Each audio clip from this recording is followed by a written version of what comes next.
"Stop begging for money," my wife's mum said at the Christmas dinner. "It's embarrassing." Everyone nodded in agreement. I smiled, took out my phone, and called my bank manager. Freeze account, final 17. My wife's lies began to expose, and within seconds, the dinner turned into chaos. The snow had started falling around 4 in the afternoon, the kind that makes everything look softer than it actually is. I remember watching it from the kitchen window of Margaret and Robert's house, those fat flakes drifting down like they had all the time in the world, settling on the bare branches of the oak tree in their backyard. Beautiful, deceptive, like so many things that evening. If you've ever sat at a dinner table surrounded by people who think you're less than nothing, you know that specific kind of cold that has nothing to do with weather. I was wearing the navy sweater Claire had given me last Christmas, the one she'd said made me look actually presentable for once. I'd laughed it off then. Funny how you laugh off so many things when you're trying to make a marriage work, when you're trying to be the man someone insists you should be, even when that man looks nothing like who you actually are. The dining room was exactly what you'd expect from Margaret Whitmore's house. Crystal chandelier catching the candlelight, throwing little rainbows across the cream-colored walls. Table set with china that had been in the family for generations, each plate probably worth more than most people's monthly rent. Everything arranged just so. Everything perfect. Everything a performance. There were 12 of us around that table.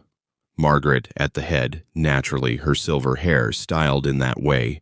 Wealthy women seemed to perfect around 60, not a strand out of place, even after hours in the kitchen. Robert to her right, already on his third scotch, his face doing that thing where it gets red around the jowls. Claire's brother Michael and his wife Jennifer. They're 2 teenagers who hadn't looked up from their phones since we'd arrived. Claire's sister Patricia with her husband David, both of them wearing that look people get when they know they're slightly better than you and want to make sure you know it too. And then Claire and me, sitting across from her parents like defendants at a trial we didn't know we were attending. Except I knew. God, did I know. "Daniel," Margaret said, her voice cutting through the ambient chatter about Patricia's recent trip to Aspen. "Would you pass the wine, dear?" I did. I smiled. I played my role. The thing about moments like these is they don't announce themselves. There's no warning bell, no subtitle that appears in your vision saying, "Pivotal scene approaching." It just unfolds, second by second, word by word, until suddenly you're standing at a crossroads and there's no going back. Dinner had been the usual affair. Roast turkey stuffing made from Margaret's secret recipe that she reminded everyone about at least 3 times per meal. Roasted vegetables that had been seasoned with what I'm pretty sure was passive aggression and thyme. Everyone complimenting the cook. Everyone carefully navigating around the subjects we didn't discuss, like how Michael's startup had failed 6 months ago, or how Patricia's husband David had been asked to leave his law firm under circumstances no one wanted to examine too closely, or how Robert's consulting business mostly involved playing golf and day drinking. But my finances, those were apparently fair game. It started small. It always does. "So, Daniel," David said, cutting into his turkey with surgical precision, "how's the teaching going? Still at the community college?" He said community college the way someone might say waste management facility. "It's going well," I replied, keeping my voice even. "We just wrapped up the fall semester. Enrollment was up 15%. "That's nice," Jennifer chimed in, though her tone suggested it was anything but. "Must be rewarding, working with those kinds of students." "Those kinds of students, right." "It is," I said. "Most of them are working full-time jobs, raising families, coming back to education later in life. They're some of the most motivated students I've ever taught." Margaret made that sound, the one that's not quite agreement but not quite dismissal, just sort of hanging there in the air like a question mark made of judgment. Claire's hand found mine under the table, squeezed once. Warning or support, I wasn't entirely sure anymore. "Well," Michael said, leaning back in his chair with that posture men get when they're about to say something they think is profound. I suppose someone has to educate the masses. Laughter. Polite. Practiced. I smiled, took a sip of wine, counted to 5 in my head. The conversation moved on. Real estate prices in the city, the absolutely criminal cost of good caviar these days, Patricia's daughter's acceptance to Yale, all the things people talk about when they want to make sure everyone knows exactly where they stand in the hierarchy. I was clearing plates, playing the helpful son-in-law, when Margaret dropped it. "You know, Daniel," she said, her voice carrying that particular tone that makes everyone at a table go quiet, "I've been meaning to talk to you about something." Here we go. I set down the plates I'd been holding, looked at her, waited. "It's just that Claire mentioned you've been asking her for money again. She said it the way you might point out that someone had food in their teeth. Helpful, embarrassing, public." The table went silent. Even the teenagers looked up from their phones. "Mom," Claire started, her face going pale, but Margaret held up a hand. "No, sweetheart, I think this needs to be said. Family is about honesty, isn't it? And honestly, Daniel, this pattern of behavior is concerning to all of us." All of us, because apparently this had been discussed. Probably over their weekly mother-daughter lunches, the ones I was never invited to, probably in the family group chat I wasn't part of. All of us had concerns. "I'm not sure what you mean," I said, though I knew exactly what she meant. Robert cleared his throat, setting down his scotch with a decisive clink. "Look, son, we're all adults here. We all know the teaching profession isn't exactly lucrative. Nothing wrong with that, of course. Someone has to do it. But constantly coming to Claire with your hand out, asking her to cover your expenses, it's gotten a bit embarrassing, hasn't it? If you've ever had someone rewrite your reality right in front of you, you know that specific feeling of vertigo. Like the floor is still solid, but somehow you're falling anyway." "I've never asked Claire for money," I said quietly. "Oh, Daniel," Patricia shook her head, the gesture dripping with pity. "We're family. You don't have to be proud. We know about the car payments she's been covering, the credit card bills, that emergency root canal last month that somehow you couldn't afford." Michael jumped in because, of course, he did. "We just think maybe it's time to have an honest conversation about financial responsibility, about what it means to be a provider. No judgment, man, but Claire deserves better than constantly bailing you out." Claire was staring at her plate, not defending me, not correcting them, just staring at the remains of her turkey like it held the secrets of the universe. "Claire," I said softly. She looked up. Her eyes were wet, but I couldn't tell if it was guilt or something else.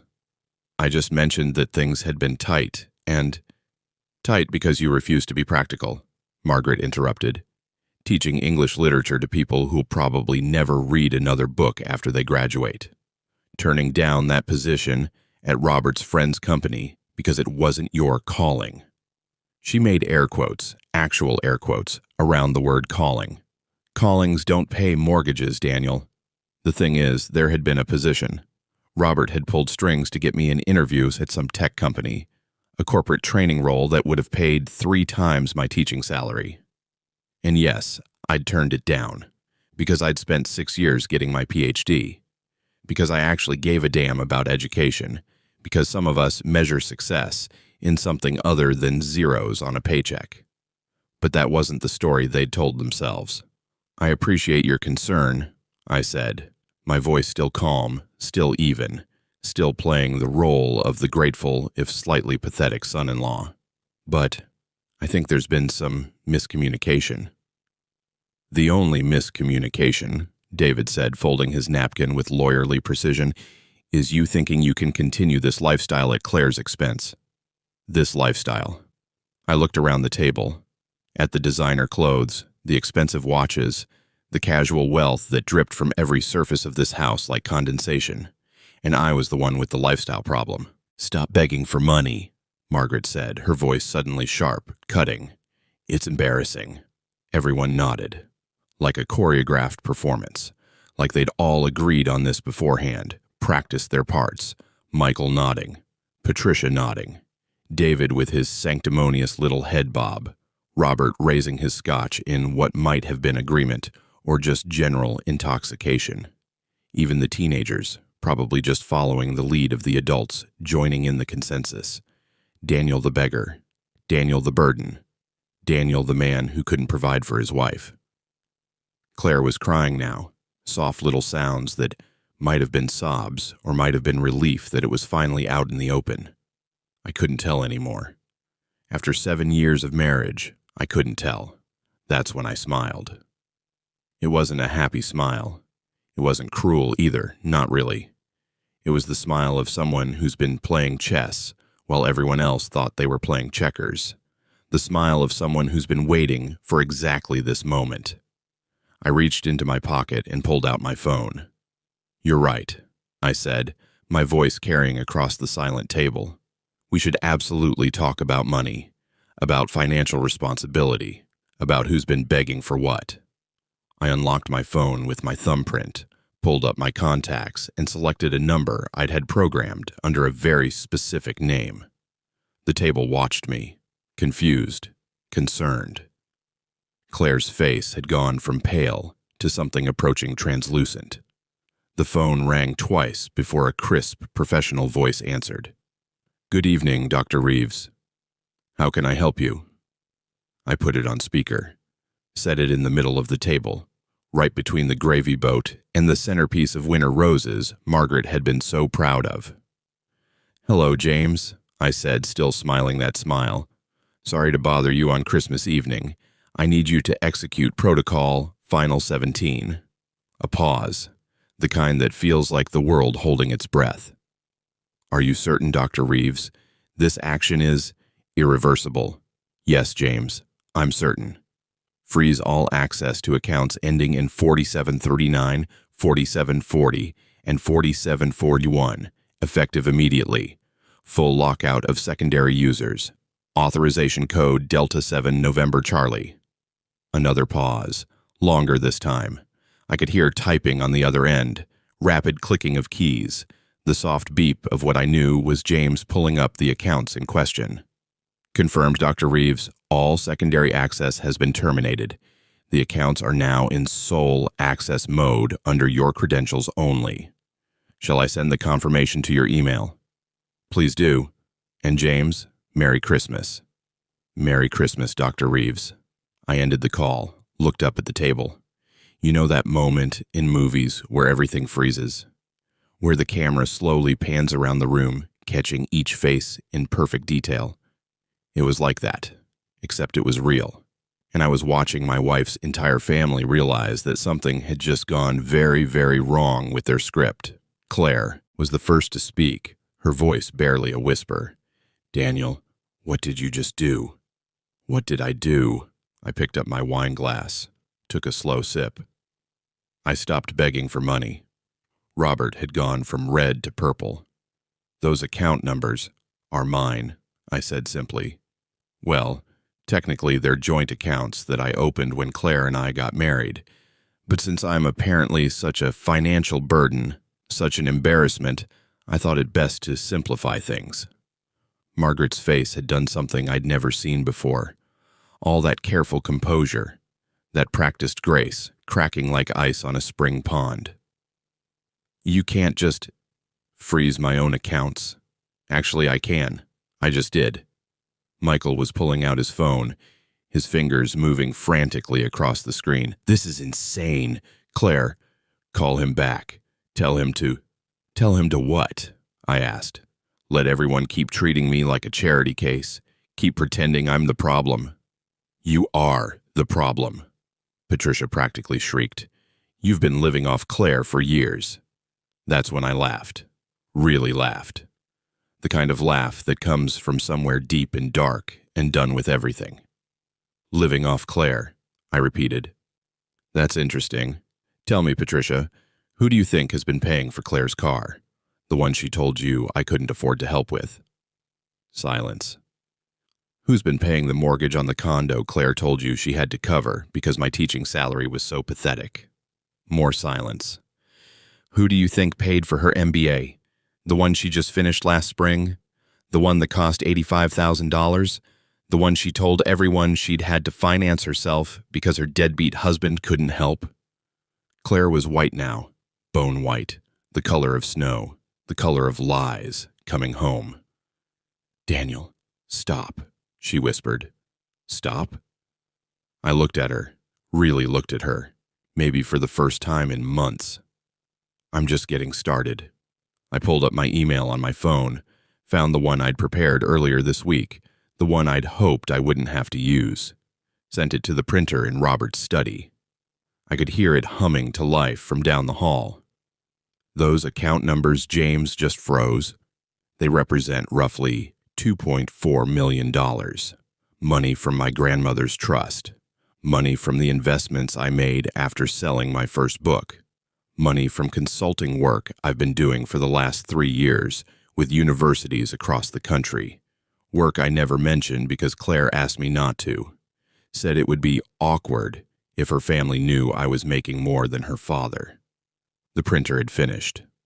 I excused myself, walked to the study, collected the pages, 10 sheets, front and back.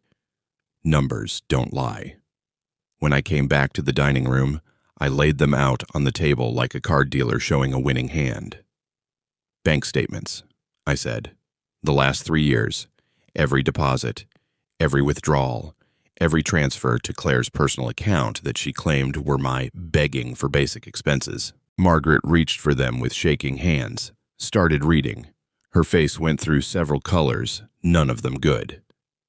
The car payments, I continued, my voice still calm, still that confessional tone, were for a Mercedes Claire bought without telling me. The credit card bills were from shopping trips to New York that she said were work conferences. That root canal never happened. The money went to a spa weekend in Napa she took with Patricia. Patricia had gone very still. And the position at Robert's friend's company, I turned it down because I was already making twice that salary doing work I actually cared about. But Claire asked me to pretend I was struggling. Said it would be easier on family dynamics if everyone thought she'd married down. Said her mother would respect her more if she seemed like she was making the best of a bad situation. Claire stood up abruptly, her chair scraping against the hardwood floor. You're humiliating me. I'm telling the truth, I said. There's a difference. Why? Michael demanded, standing up like he might actually try to defend his sister's honor. Why would Claire lie about this? I looked at my wife, gave her the chance to explain, but she just stood there, tears streaming down her face, mouth opening and closing like a fish drowning in air. So I answered for her. Because the truth was embarrassing. Not for me. For her. The snow was still falling outside. The chandelier was still throwing rainbows. The turkey was getting cold. And everything, absolutely everything, was about to change. I think, I said, setting my napkin on the table with careful precision, we need to have a real conversation about who's been begging for what. Margaret's hand was shaking so hard the bank statements were rattling. Robert had drained his scotch and was reaching for the bottle. The teenagers were finally, fully engaged, their phones forgotten as they watched their perfect family Christmas implode in real time. And Claire, my wife of 7 years, the woman I'd loved enough to hide my success for, stood there in the ruins of her lies, and I waited for her to say something, anything that might make sense of this, but she just cried. Outside, the snow kept falling, those fat flakes that make everything look softer than it actually is. Beautiful. Deceptive.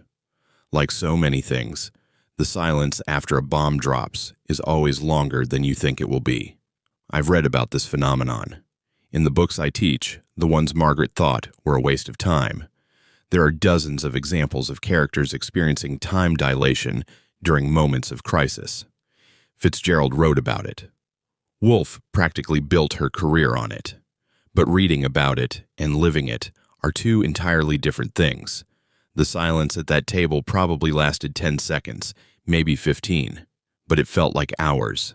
I watched them process it, each face a study in cognitive dissonance. You could see the math happening behind their eyes, the recalculation of every assumption they'd built over the past 7 years. If Daniel wasn't poor, then Claire was a liar. If Claire was a liar, then what else had she lied about? If everything they thought they knew was wrong, then who were they, really sitting in judgment at this table? Robert broke first. Of course he did. 4 scotches in and confronted with actual evidence, he did what men like Robert always do when the ground shifts beneath them. He got angry. "This is bullshit," he said, standing up so fast his chair tipped backward, clattering against the wall. "I don't know what kind of game you're playing, but it's not a game, Robert." I kept my voice level, calm, the eye of the storm. "Those are bank statements. You can verify them. Here." I pulled out a business card from my wallet, slid it across the table to him. "That's James Corrigan, senior private banker at Whitestone Financial. Call him right now if you want. He'll confirm every number on those pages." "On Christmas evening?" Robert sputtered. "He's already working. I just spoke to him. I'm sure he won't mind one more call." Margaret had stopped reading the statements and was staring at Claire with an expression I'd never seen on her face before. Not quite horror, not quite betrayal, something in between, something that looked like a mother watching her daughter disappear into someone she didn't recognize. "Claire," she said, her voice tight, controlled, every syllable clipped. "Tell me this isn't true." Claire opened her mouth, closed it, opened it again. When she finally spoke, her voice was so small it barely carried across the table. "It's more complicated than it looks." "Is it?" I asked. Not aggressive, just genuinely curious. "Because from where I'm sitting, it looks pretty straightforward. You told your family I was financially dependent on you. You've been taking money from our joint accounts, my money, and using it while telling everyone you were supporting me. You asked me to hide my income, to downplay my success, to let them think I was less than I am. What part of that is complicated?" "You don't understand," she said, and there was something sharp in her voice now, defensive. "You don't know what it's like." What's like? Being the daughter who married wrong. The words came out like a confession, raw and sudden, and I watched her realize what she'd said, watched her try to pull it back. But you can't unring a bell. You can't unspeak truth. Patricia made a sound, something between a gasp and a laugh. "Oh my God, Claire. I didn't mean it like that," Claire said quickly, looking around the table like she was searching for allies. "I just meant, this family has expectations. You all have your successful marriages, your perfect lives, and I was the one who married a teacher, a community college teacher. Do you know how that felt at the country club, at Mom's charity events? When everyone asked what Daniel did, and I had to say he taught English to adult learners." "So you lied," Michael said flatly. "You made him into a charity case so you could be the noble wife putting up with him." "I didn't," Claire started, but Margaret cut her off. "How much?" Her voice was ice. "How much of his money have you been spending?" Claire didn't answer, just looked at me with those wide, wet eyes, the ones that used to make me want to fix everything for her. They didn't work anymore. I pulled up another file on my phone, found the spreadsheet I'd been keeping, the one I'd started maintaining about 6 months ago when I'd first noticed the discrepancies, when I'd first started suspecting that something was very wrong. "In the last 3 years," I said, "Claire has transferred approximately $420,000 from our joint accounts into her personal account. The account I don't have access to, the account her father helped her set up when we got married, just in case things didn't work out. Remember, Robert?"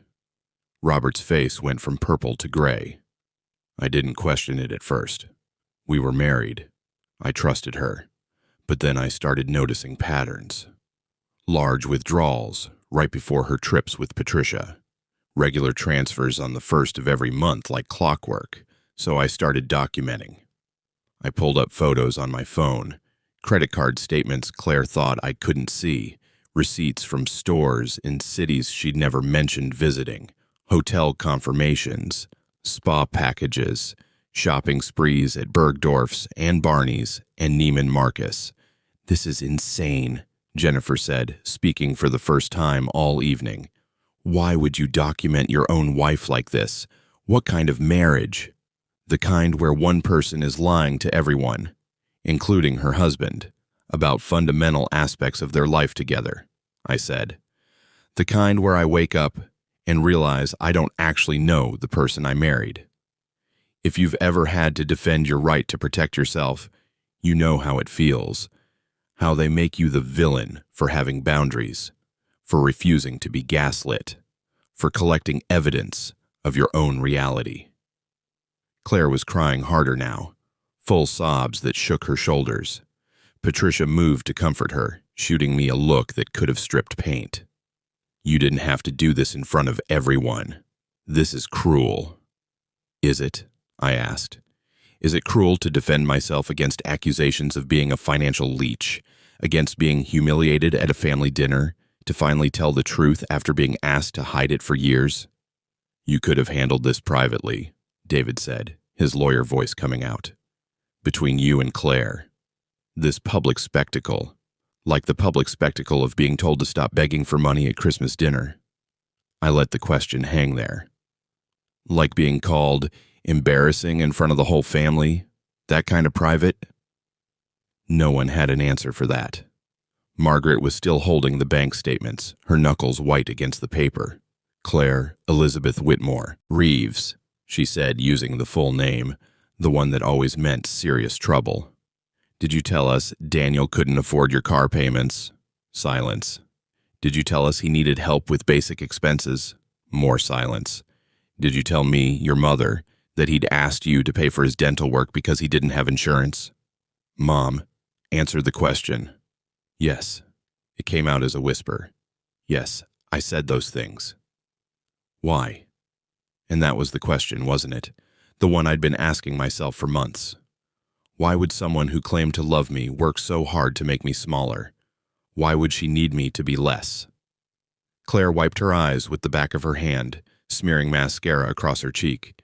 When she spoke, her voice was different, harder, the voice of someone who'd been backed into a corner and decided to come out swinging. "Because I was tired of pretending everything was fine," she said. "Tired of pretending I was happy, married to someone who'd rather spend his evenings grading papers than networking. Someone who turned down a six-figure job because it wasn't meaningful enough. Someone who'd rather write articles no one reads than make something of himself." The room went very still. "I make something of myself every day," I said quietly. "I teach people who've been told their whole lives they're not good enough for higher education. I research literacy development in adult learners. I've published 2 books and 30 academic articles. I consult for universities in 12 states. But none of that mattered to you because I couldn't put it on a business card that impressed your mother's friends." "That's not fair," Claire said, but there was no conviction in it. "Isn't it? You asked me to hide my grandmother's inheritance. You asked me to not mention my book deals. You asked me to pretend my consulting work was just side projects that barely paid anything. Why? So you could be the successful one? So you could be the one who'd overcome marrying poorly?" Michael was shaking his head, looking at his sister like he'd never seen her before. "This is fucked up, Claire. This is really fucked up." "Oh, like you're one to talk," Claire snapped, turning on him. "Your startup failed because you blew through $2 million of investor money on a revolutionary app that was just Uber for dog walkers. But does anyone bring that up at family dinners? Does anyone tell you to stop being an embarrassment?" "That's different," Michael started. "How? How is it different? Because you're a man? Because when men fail, it's called entrepreneurial risk. But when I make choices about my own marriage, it's a moral failing." Making choices and lying about them are two different things, Patricia said coldly. You made Daniel into a villain. You made us think he was using you. Maybe I needed you to think that, Claire said, her voice breaking. Maybe I needed to be the good daughter for once, instead of the one who disappointed everyone by marrying a teacher. Margaret's face did something complicated. Pain and recognition and something that might have been guilt, all mixing together. Claire, I never said. You didn't have to say it, Mom. I could see it in your face every time you introduced him to your friends. Every time someone asked what he did and you had to explain he taught at a community college. You'd get this look, this tight smile, and I knew you thought I'd settled. The snow was falling harder now, visible through the dining room windows. The candles on the table had burned down to nubs, wax pooling around their bases like tears. Robert had sat back down, but he'd abandoned the scotch, his hands folded in front of him, like a man in prayer, or in shock. So you spent Daniel's money to prove what, exactly? That you had married up after all. I spent money, Claire said, emphasis on the word money like it was something abstract, not real. From our joint accounts. It's not like I stole from him. Actually, I said, pulling up another document on my phone. Legally speaking, you might have. Those accounts were funded almost entirely by my income and my inheritance. The only money you contributed was from your salary, which was deposited into your personal account, the one I couldn't access. So yes, Claire, you were spending my money while telling everyone I was spending yours. David had gone very quiet, and I could see him doing the legal calculus in his head, marital assets, commingled funds, financial deception. None of it was looking good for his sister-in-law. This is divorce talk, Jennifer said, her voice hushed like she was naming something obscene. Yes, I said simply. It is. Claire's head snapped up. You can't be serious. Why wouldn't I be? You've lied to me. You've lied about me. You've stolen from me, humiliated me, and asked me to make myself smaller so you could feel bigger. What part of that sounds like a marriage worth saving? We can fix this, she said, standing up, moving toward me. Daniel, we can fix this. I'll tell everyone the truth. I'll apologize. We can go to counseling. We can't, I said, not moving, not giving her the satisfaction of backing away. Because this isn't about one lie, Claire. It's about who you are.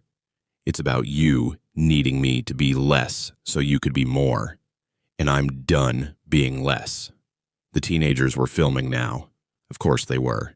This was too good, too dramatic, too perfectly suited for whatever social media they were addicted to. Part of me wanted to tell them to stop. The other part knew it didn't matter anymore. The truth was out. Let them film it. Margaret was crying now, quiet tears that she kept wiping away with her napkin. I never meant for you to feel that way, Claire. I never meant to make you think your choices weren't good enough. But you did, Claire said, rounding on her mother. Every time you talked about Patricia's husband, the lawyer. Every time you bragged about Michael's ventures, even after they failed. Every time you introduced Daniel as Claire's husband who teaches. Like that was his entire identity. Like that was all he'd ever be. Because that's what you told us, Patricia said, her voice sharp. You said he was a teacher. You said money was tight. You made us think. I know what I made you think, Claire was shouting now, all pretense of composure gone. I made you think I was noble for staying with him. I made you think I was the good wife, making the best of things. Because that was better than being the daughter who'd actually done well for herself, but married someone who didn't care about impressing people. And there it was, the real truth. Not that I wasn't successful, not that I wasn't making money, but that I didn't care about the things they cared about, that I'd chosen meaning over status, that I'd picked passion over prestige. And Claire couldn't forgive me for that. I stood up, straightening my sweater, the one she'd given me last Christmas, the one that made me actually presentable. I'm going to leave now, I said. I've arranged for a hotel room. I'll be back tomorrow to collect my things from the condo. Claire, you'll be hearing from my attorney next week. Daniel, please. She reached for me, but I stepped back. I loved you, I said. I loved you enough to hide who I was, to make myself less so you could save face. But I won't do it anymore. I can't. Where will you go? Margaret asked, and there was something genuine in her voice, actual concern, or maybe just shock. Somewhere I don't have to apologize for being myself, I said. I walked toward the door, grabbed my coat from the hall closet. Behind me, I could hear Claire sobbing, Margaret trying to comfort her, the family erupting into arguments and accusations and recriminations. But I wasn't listening anymore. Outside, the snow had turned everything white, pure, clean, like the world was starting over. I got in my car, turned on the engine, let it warm up while snow accumulated on the windshield. Pulled out my phone and looked at the photo there, the one I'd taken this morning, before the dinner, before the revelation. Me, in my office at the college, surrounded by books and papers and the thank you notes students had given me over the years. Smiling, real, whole. That was who I was, not the diminished version Claire had needed, not the embarrassment Margaret's friends whispered about. Just me, Dr. Daniel Reeves, teacher, writer, scholar, man who'd finally stopped making himself smaller to fit into someone else's story. I wiped the snow off the windshield and drove away from that house, from that family, from that version of myself I'd been performing for so long, I'd almost forgotten it was just an act. The snow kept falling, and for the first time in 7 years, I felt like I could breathe. The Meridian Hotel downtown had that particular kind of luxury that whispers instead of shouts, understated elegance, marble floors that caught the light just right, a lobby that smelled like expensive candles and old money, the kind of place where the staff called you by name after checking you in once, where they remembered how you took your coffee, where discretion was more valuable than gold. I'd stayed here before, on the nights when I'd had late consultations in the city and didn't want to make the hour drive back to the condo. Claire never knew. She thought I stayed in budget hotels, the kind with continental breakfast and thin walls. Another lie I'd let her believe because it was easier than explaining. "Welcome back, Dr. Reeves," the night manager said as I approached the desk. Thomas, mid-50s, silver-haired, the kind of man who'd probably seen everything twice and was surprised by nothing. "Your suite is ready. 12th floor, city view as requested." "Thank you, Thomas." "Rough evening?" he asked, and it wasn't intrusive, just observant. I must have looked like hell. You could say that. He handed me the key card, and with it, a small envelope. "This arrived for you earlier. The gentleman said it was time-sensitive." I opened it there in the lobby. Inside was a handwritten note on heavy cardstock, the kind lawyers use when they want you to know they're serious. "Daniel, papers are ready. Call me when you're ready to move forward. I'm sorry it came to this. Marcus Chen, my attorney, also my friend from grad school, back when we were both idealistic 20-somethings, who thought we could change the world through education and advocacy. He'd gone into family law. I'd gone into teaching. We'd stayed close despite our diverging paths, meeting for drinks every few months, trading stories about the state of the world. I'd called him 3 weeks ago, told him everything. He'd listened without judgment, asked the right questions, and said he'd start preparing documents, just in case. Just in case had become necessary tonight. I folded the note, slipped it into my pocket, and headed for the elevators. My phone was buzzing, had been buzzing since I left Margaret's house. 47 missed calls, 63 text messages. I didn't need to look to know who they were from. The suite was exactly as I remembered. King bed with sheets that probably cost more than most people's monthly rent. Sitting area with floor-to-ceiling windows overlooking the city. Bathroom with a soaking tub and heated floors. A minibar stocked with top-shelf everything. I dropped my coat on the chair, loosened my tie, and finally looked at my phone. 17 calls from Claire, 23 from Margaret, 4 from Robert, 3 from Patricia, the rest from numbers I didn't recognize, probably other family members who'd gotten the news and wanted to weigh in. The text messages were a study in the 5 stages of grief, all compressed into the space of an hour. Claire, Daniel, please come back. We need to talk. Claire, you can't just leave like this.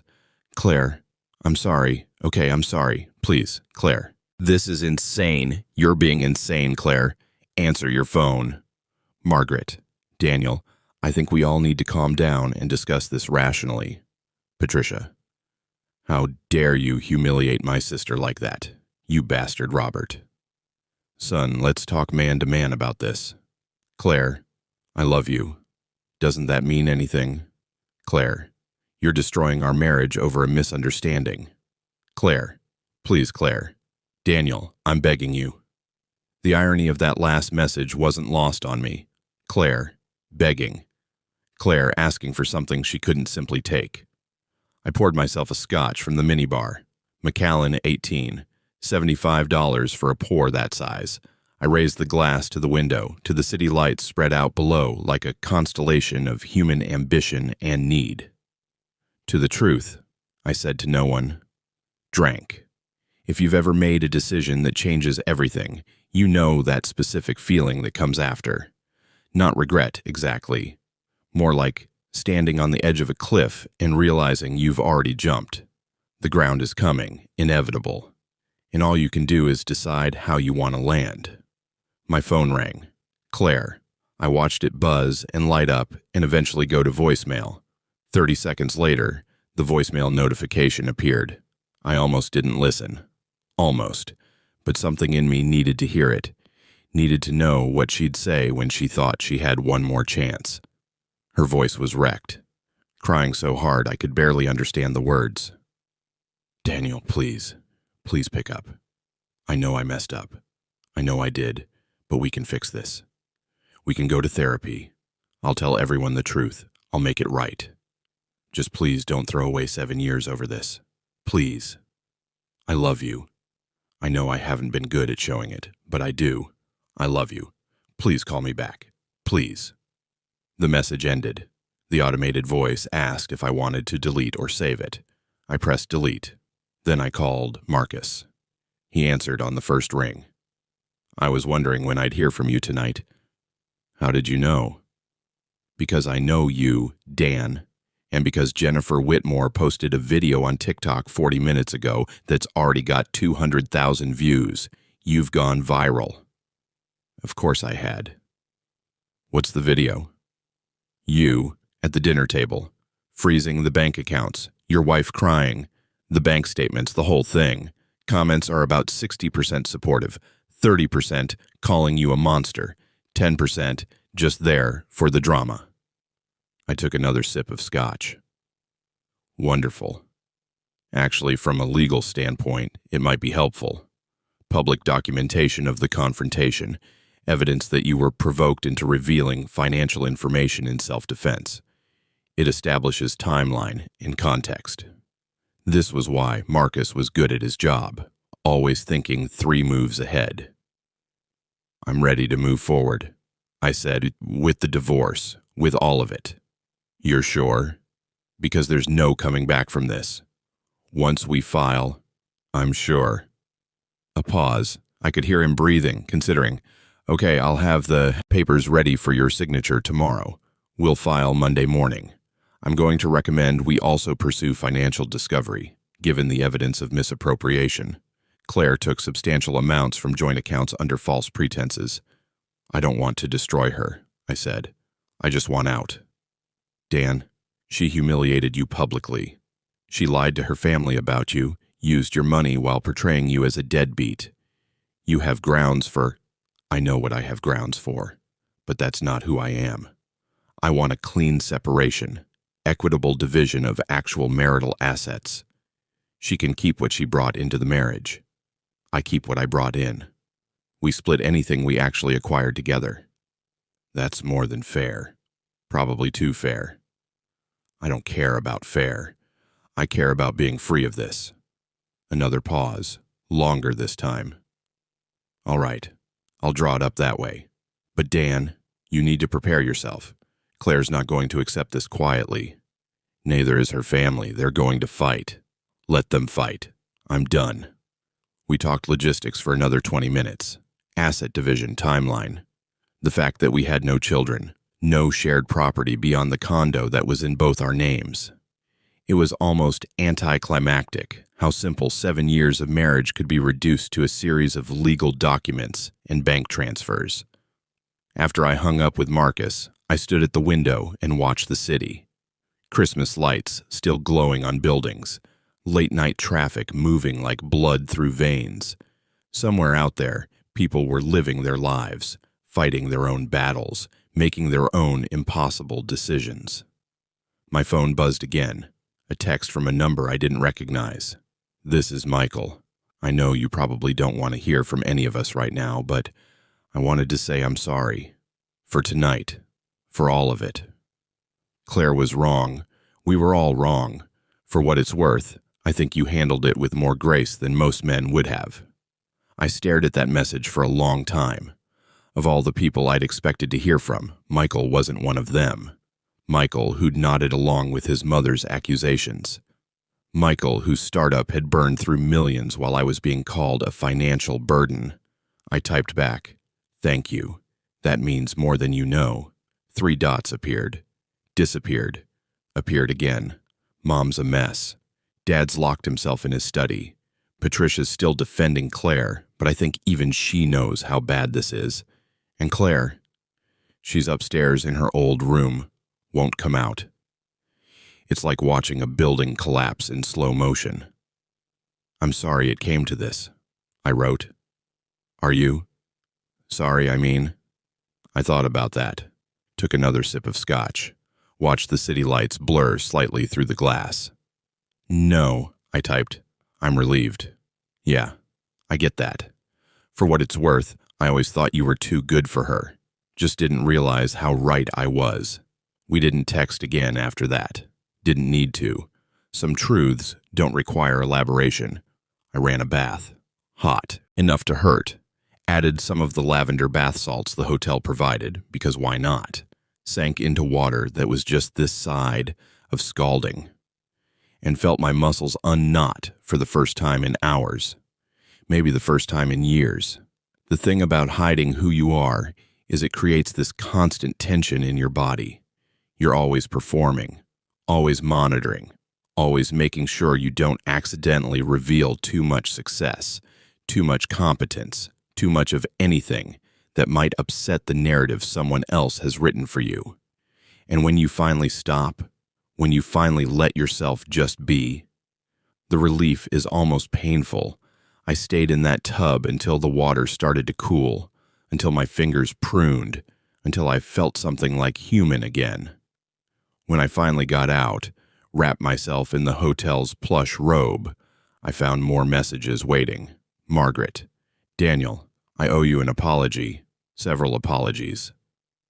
I've been lying awake thinking about the things I said, the assumptions I made. You didn't deserve any of that. Patricia, I was out of line earlier. I'm sorry. This is complicated and messy, and I don't know whose side to be on anymore. Robert, I'm drunk, and this probably isn't the right time, but I want you to know I always respected you, even if I didn't show it. You've got integrity. That's rare." And then, from Claire, "I know you're not going to respond, but I need to say this. You're right, about all of it. I made you small because I felt small. I lied because the truth made me feel like a failure. I spent your money because it was the only way I knew how to feel successful. And I'm so sorry. I'm so sorry. I know sorry doesn't fix this, but I need you to know it's true." I read that message 3 times, looking for the manipulation, the angle, the way she was trying to get back in, to reset the board, to make me doubt my decision. But all I found was truth. Raw, painful truth. The kind that comes when someone's been stripped of all their defenses and has nothing left but honesty. It didn't change anything. Couldn't change anything. But it was something. I typed, "I believe you, and I forgive you, but I still can't stay." The response came almost immediately. "I know. I don't deserve for you to stay, but thank you for forgiving me. It's more than I have any right to ask for." I set the phone down after that. Didn't respond. There was nothing left to say. The bed was obscenely comfortable, the kind of mattress that costs more than a used car. I lay there in the darkness listening to the muted sounds of the city 12 floors below, and thought about everything that had led to this moment. Meeting Claire in grad school, both of us young and ambitious and full of plans. The way she'd laughed at my jokes, the way she'd supported my dissertation research, the way she'd seemed to understand my passion for teaching. The proposal in the park, her saying yes with tears in her eyes. The wedding, intimate and beautiful, just family and close friends. The slow shift that came after. The comments from Margaret about my career prospects. The way Claire started introducing me differently at parties. The suggestion that maybe I should look into more lucrative opportunities. The gradual erosion of who I was into who she needed me to be, and me going along with it, hiding my inheritance, downplaying my success, playing the role of the struggling academic because it was easier than fighting, because I loved her, because I thought love meant sacrifice. But there's sacrifice, and then there's self-erasure, and I'd crossed that line somewhere along the way without even noticing. If you've ever lost yourself in someone else's story, you know how hard it is to find your way back, how you have to retrace your steps, picking up the pieces you dropped along the way, remembering who you were before you started performing who they needed.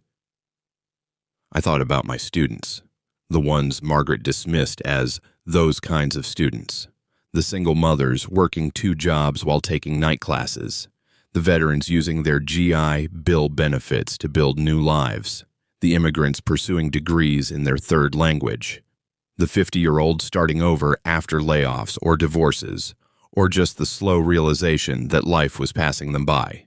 They didn't call me Dr. Reeves because they were impressed by credentials. They called me that because I'd earned their respect, because I showed up every class with lesson plans that actually challenged them, because I remembered their names and their stories, because I believed in their potential. When the world told them they were too old, too poor, too late. That work mattered. That work was meaningful. And I'd let Claire make me feel ashamed of it. No more. My phone buzzed one last time. A text from an unknown number. "Dr. Reeves, this is Amanda Chen from your fall semester Composition 2 class. I just wanted to thank you again for your feedback on my final essay. You told me I had a voice worth hearing. Nobody's ever said that to me before. I'm enrolling full-time next semester because of you. Thank you for believing in me." I sat up in bed, read the message again. Felt something crack open in my chest, something that had been locked down tight for too long. This was why I taught. Not for status or prestige or Margaret's approval. For messages like this, for students who discovered their own potential, for the ripple effect of believing in people. I typed back, "Amanda, I meant every word. Your voice deserves to be heard. I'm proud of you for going full-time. You're going to do extraordinary things." Then I set my phone on Do Not Disturb, turned off the lights, and let myself sink into the most expensive sheets I'd probably ever sleep in. Outside, snow was still falling. Inside, I was finally at peace. The ground was coming up fast, but I knew exactly how I was going to land. On my feet, as myself, whole. Tomorrow I'd go back to the condo. Tomorrow I'd start separating my life from Claire's. Tomorrow I'd begin the process of untangling 7 years of shared history. But tonight, I just slept, deep and dreamless and free. The kind of sleep you only get when you stop pretending, when you stop making yourself small, when you finally Finally tell the truth, even when it costs you everything. Sunlight came through the hotel windows like an interrogation, bright and unforgiving. I woke up disoriented for a moment, forgetting where I was, expecting to see the cream-colored ceiling of the condo bedroom, the abstract art Claire had picked out because some interior designer told her it was investment-worthy. Instead, I got floor-to-ceiling windows and the city skyline. Reality crashed back in waves. Christmas morning. No tree, no presents, no wife making coffee in the kitchen while humming along to carols she only half remembered. Just me, the truth, and 300 unread messages. I ordered room service, Belgian waffles, fresh fruit, coffee so strong it could strip paint. The kind of breakfast that costs $45 and comes with real silverware and a flower in a tiny vase. The server who brought it, young woman, early 20s, name tag reading Sophia, set it up on the table by the window with practiced efficiency. "Merry Christmas," she said with a smile that seemed genuine despite probably being her 100th of the morning. "Merry Christmas, Sophia." She paused at the door. "I hope you don't mind me saying, but you look like someone who needs a good day." I laughed. Couldn't help it. That obvious? I've worked hospitality for 6 years. You learn to read people. And you've got that look. The one that says yesterday was hard, but today might be better. Here's hoping. After she left, I sat by the window and ate slowly, watching the city wake up. Families walking to church services, couples bundled against the cold, carrying gift bags. A homeless man on the corner with a sign that read, "Merry Christmas. Anything helps. God bless." My phone sat on the table like a live grenade. I'd have to look at it eventually, have to deal with the fallout. But for these few minutes, I just wanted to exist in the space between what was and what would be.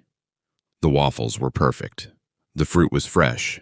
The coffee burned going down in the best possible way. I thought about other Christmas mornings. The first one with Claire, still in grad school, broke but happy, exchanging gifts we'd made because we couldn't afford to buy anything. She'd written me a poem. I'd framed one of her favorite quotes in reclaimed wood. We'd laughed and kissed and believed we had everything we needed. The Christmas after her father had his health scare, when the whole family gathered at the hospital, and we'd opened presents in the waiting room, trying to pretend everything was normal, while Robert underwent emergency surgery. Claire had held my hand so tight, I'd lost feeling in my fingers. I hadn't minded. The Christmas 2 years ago when I'd gotten the call about my book contract, the one that would pay enough to cover both our student loans. I'd wanted to celebrate, to share the news with her family. She'd asked me to wait, said the timing wasn't right, said her mother was stressed about Patricia's divorce. I'd agreed. The book came out 6 months later. Her family never knew. Patterns, that's what therapists call them. Repeated behaviors that reveal underlying truths. I'd been seeing patterns for months now, collecting them like evidence at a crime scene, not quite ready to name what they meant. Until last night. Until I couldn't not see them anymore. My phone buzzed. Then again. Then a rapid-fire series of buzzes that meant someone was calling repeatedly, getting voicemail, hanging up, calling again. I picked it up. 27 new messages since I'd gone to sleep, 14 missed calls, 3 voicemails, and 1 email from Marcus with the subject line, "Draft petition, confidential." I opened the email, read through the attachment, petition for dissolution of marriage, all the legal language that reduced 7 years to a series of whereas clauses and party declarations, petitioner, respondent, irreconcilable differences. It was real. It was actually happening.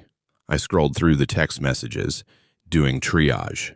Michael had sent 3 more, all late-night rambles about family dynamics and guilt and how he'd always known something was off but hadn't wanted to see it.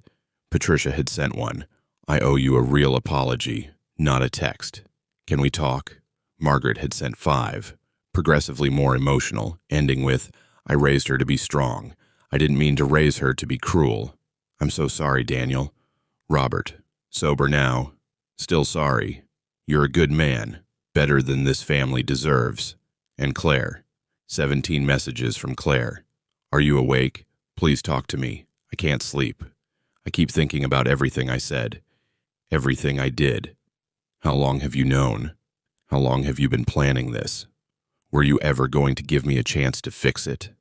Or was this always how it was going to end? I went to your office. At the college, I'd never actually been there before. How fucked up is that? 7 years, and I never visited your office. There are photos everywhere. Students' awards. You got Teacher of the Year 3 times. I didn't know that. Why didn't I know that? I stared at that last message for a long time. Claire. In my office. The place I'd kept separate from her family, from the performance of being less. The place where I got to be exactly who I was. She'd never asked to see it, never expressed interest. And I'd never offered because some part of me knew what would happen if I did. She'd find a way to diminish it, to make it smaller, to fit it into the narrative she needed. The last message had come through at 4:47 a.m. I think I never really knew you at all. I typed, no, you didn't, then deleted it. Typed, I think we both stopped trying to know each other a long time ago. Deleted that too. Finally, settled on, I'm coming by the condo at noon to get some things. Please don't be there. Her response came within seconds. Okay, just that. Okay. Like she'd used up all her words overnight and had nothing left. I showered, dressed in the spare clothes I'd kept in my car, habit from those late consultation nights, jeans, a sweater, my comfortable boots, caught my reflection in the bathroom mirror and barely recognized myself. I looked lighter somehow, younger, like I'd put down a weight I'd been carrying so long I'd forgotten it was there. The hotel had valet service. My car was waiting when I came down, warm and ready. Thomas was at the front desk again, must have pulled a double shift. Checking out, Dr. Reeves? Just for a few hours. I'll be back tonight. He nodded like this was perfectly normal. Like people checked into hotels on Christmas Eve, dropped bombs on their marriages, and came back for extended stays all the time. Maybe in his world, they did. The drive to the condo took 40 minutes. Traffic was light, most people still home with family, opening presents, making breakfast, existing in that warm bubble of holiday normalcy. I envied them, and didn't envy them in equal measure. The condo was in the warehouse district, renovated industrial building, all exposed brick and floor-to-ceiling windows. We'd bought it 3 years ago, right after Claire finished her MBA. She'd wanted something urban and sophisticated. I'd wanted something close to campus. We'd compromised on this place, which was neither particularly close nor particularly sophisticated, just expensive. I'd paid the down payment. She'd picked out all the furniture. I parked in my assigned spot, took the elevator to the 4th floor, stood outside our door, my door, her door. Whose door was it now? And realized I was nervous, stupid. It was my home, my things. I had every right to be here, but still, walking into the physical space of a marriage you'd just ended felt like trespassing in your own life. I unlocked the door. The condo was silent, empty like she'd promised. But her presence was everywhere. The throw pillows arranged just so on the couch, the coffee table books about architecture and design, none of which she'd ever actually read, the photos on the walls, carefully curated images of us at her family's events, at her company parties, always dressed up, always performing. None from my world, none from the college, none of me with my students or my colleagues or at academic conferences where I'd presented papers to audiences who actually cared about literacy theory. I'd never noticed that before. How completely my life had been erased from our shared space. I started in the bedroom, packing clothes into the suitcases I'd brought from the car. My good suits, the ones I wore to conferences. Casual clothes. The books from my nightstand. Theory texts and poetry collections and novels I was always meaning to reread. In the closet, behind my winter coats, I found the box. The one I'd hidden there 2 years ago and almost forgotten about. Inside, copies of my book contracts, award certificates, letters from university presidents thanking me for my consultation work, bank statements showing deposits from speaking fees and research grants. All the evidence of success I'd hidden away because Claire had asked me to. I sat on the floor of the closet holding that box, and something in me finally, fully broke. Not broke apart, broke open. If you've ever cried the kind of tears that are relief more than sadness, you know how they feel different. Lighter. Like you're washing away something toxic that's been building up for years. I cried for the man I'd let myself become. For all the times I'd made myself smaller. For every accomplishment I'd hidden. Every student success I hadn't celebrated with my wife. Every moment I'd chosen her comfort over my own truth. And then I stopped crying, wiped my face, stood up, and kept packing. I was loading boxes into my car when Patricia pulled up in her Range Rover, expensive and absurd in the industrial neighborhood. She got out slowly, carefully, like approaching a wild animal. "Claire told me you'd be here," she said. "I wanted to catch you." "Patricia, I really don't. I know you don't want to hear from any of us, but I need to say this, and then I'll leave you alone." I leaned against my car, waited. She looked different in the daylight, older, tired, less polished than she'd been at dinner. "I was cruel to you last night. Not just last night. For years. And it was because Claire told me to be. That stopped me." "What?" "She'd complain about you, tell us stories about how you couldn't handle money, how you needed her support, how she was basically keeping you afloat. And we believed her because why wouldn't we? She's my sister. But also," she paused, looked away. "Also because it made us feel better about our own marriages. I don't understand. David cheated on me 3 years ago with his paralegal. Classic, right? And instead of leaving him, I stayed, because divorce would mean admitting failure, would mean facing Mom's disappointment.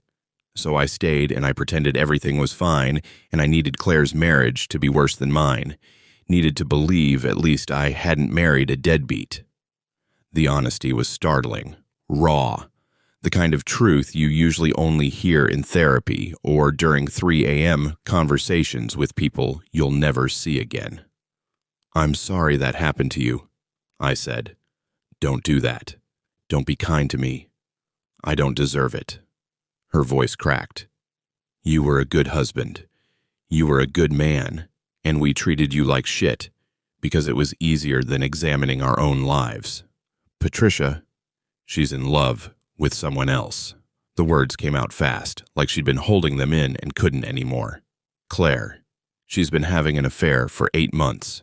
Some guy from her office, Marcus, Matthew, I don't remember his name, but I know about it because she told me when she was drunk at my birthday party in September." The world tilted, righted itself, tilted again.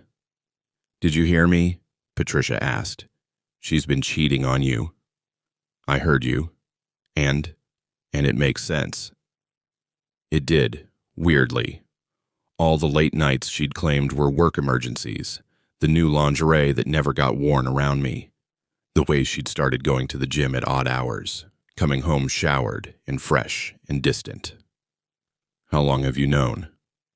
"Since September. I should have told you. I almost did, a dozen times. But she's my sister. And I convinced myself it wasn't my place, and it's okay." "It's not okay. Nothing about this is okay." "No," I agreed, "but it's done.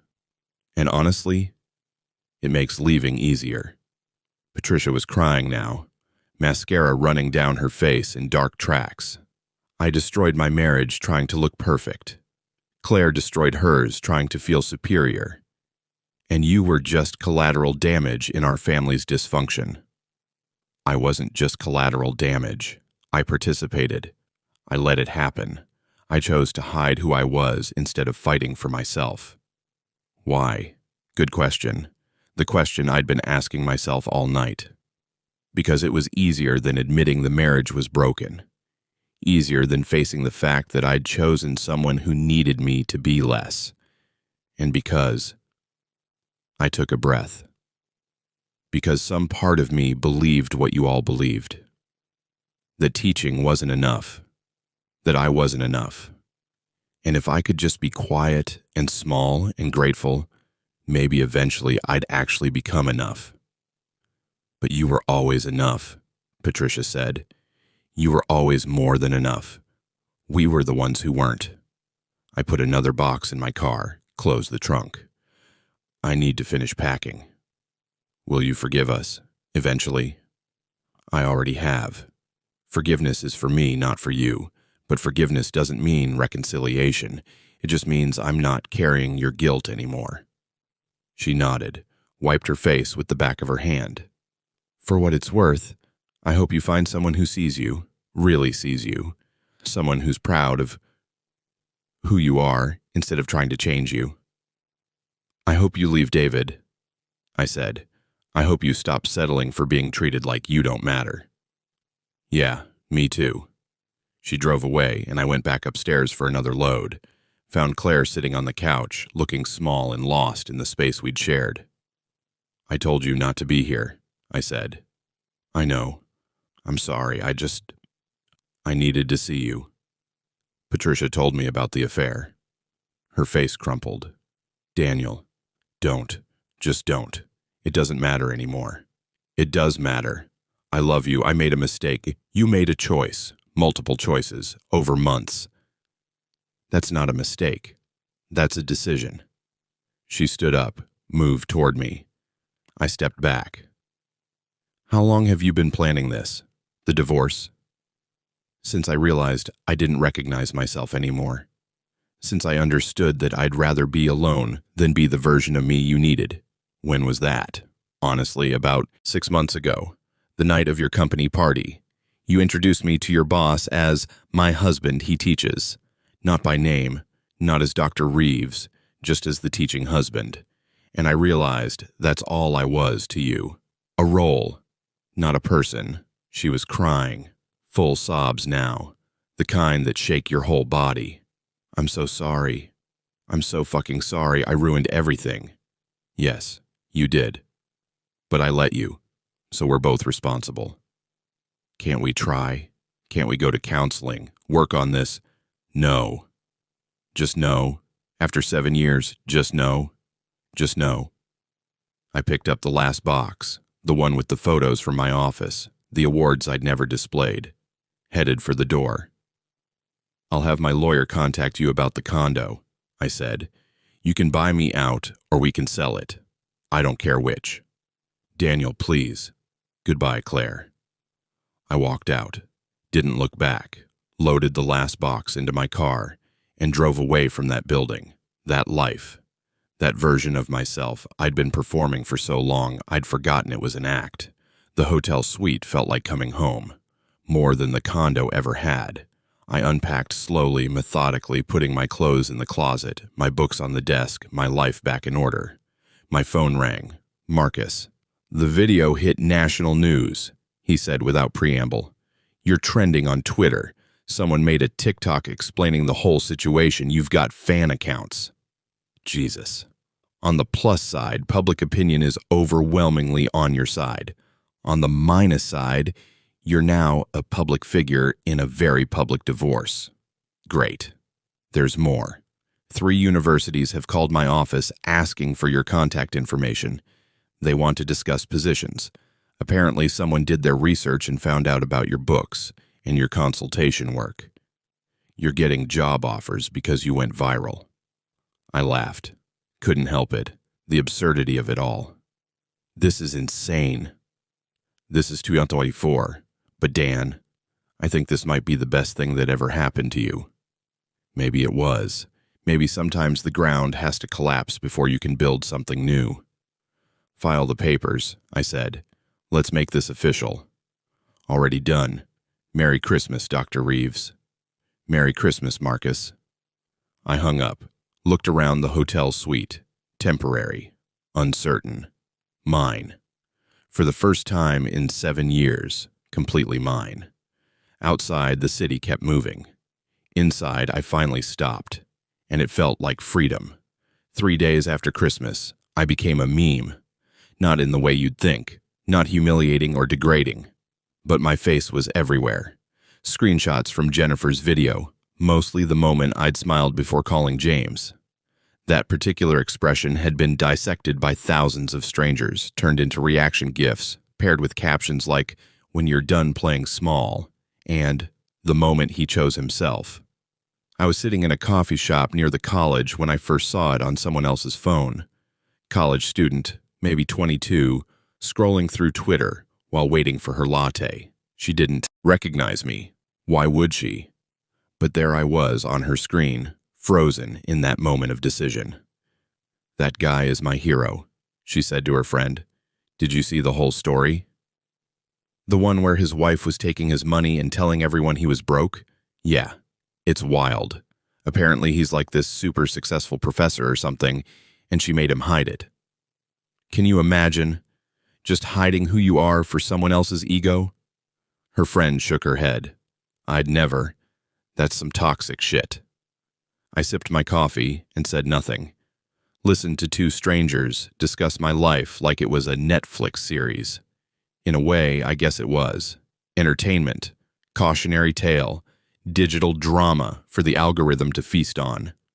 My phone had become unusable, not just texts and calls from people I knew, but messages from people I didn't. Reporters wanting interviews, podcasters requesting appearances, someone from the Today Show asking if I'd be interested in telling my story on national television. I'd turned them all down. This wasn't about publicity, wasn't about revenge, not really. It was about truth, and truth doesn't need a platform. It just needs air. But the truth was breathing on its own now, spreading like wildfire across social media, taking on a life I couldn't control even if I wanted to. Marcus had set up a Google alert for my name. Big mistake. We were getting hundreds of hits a day.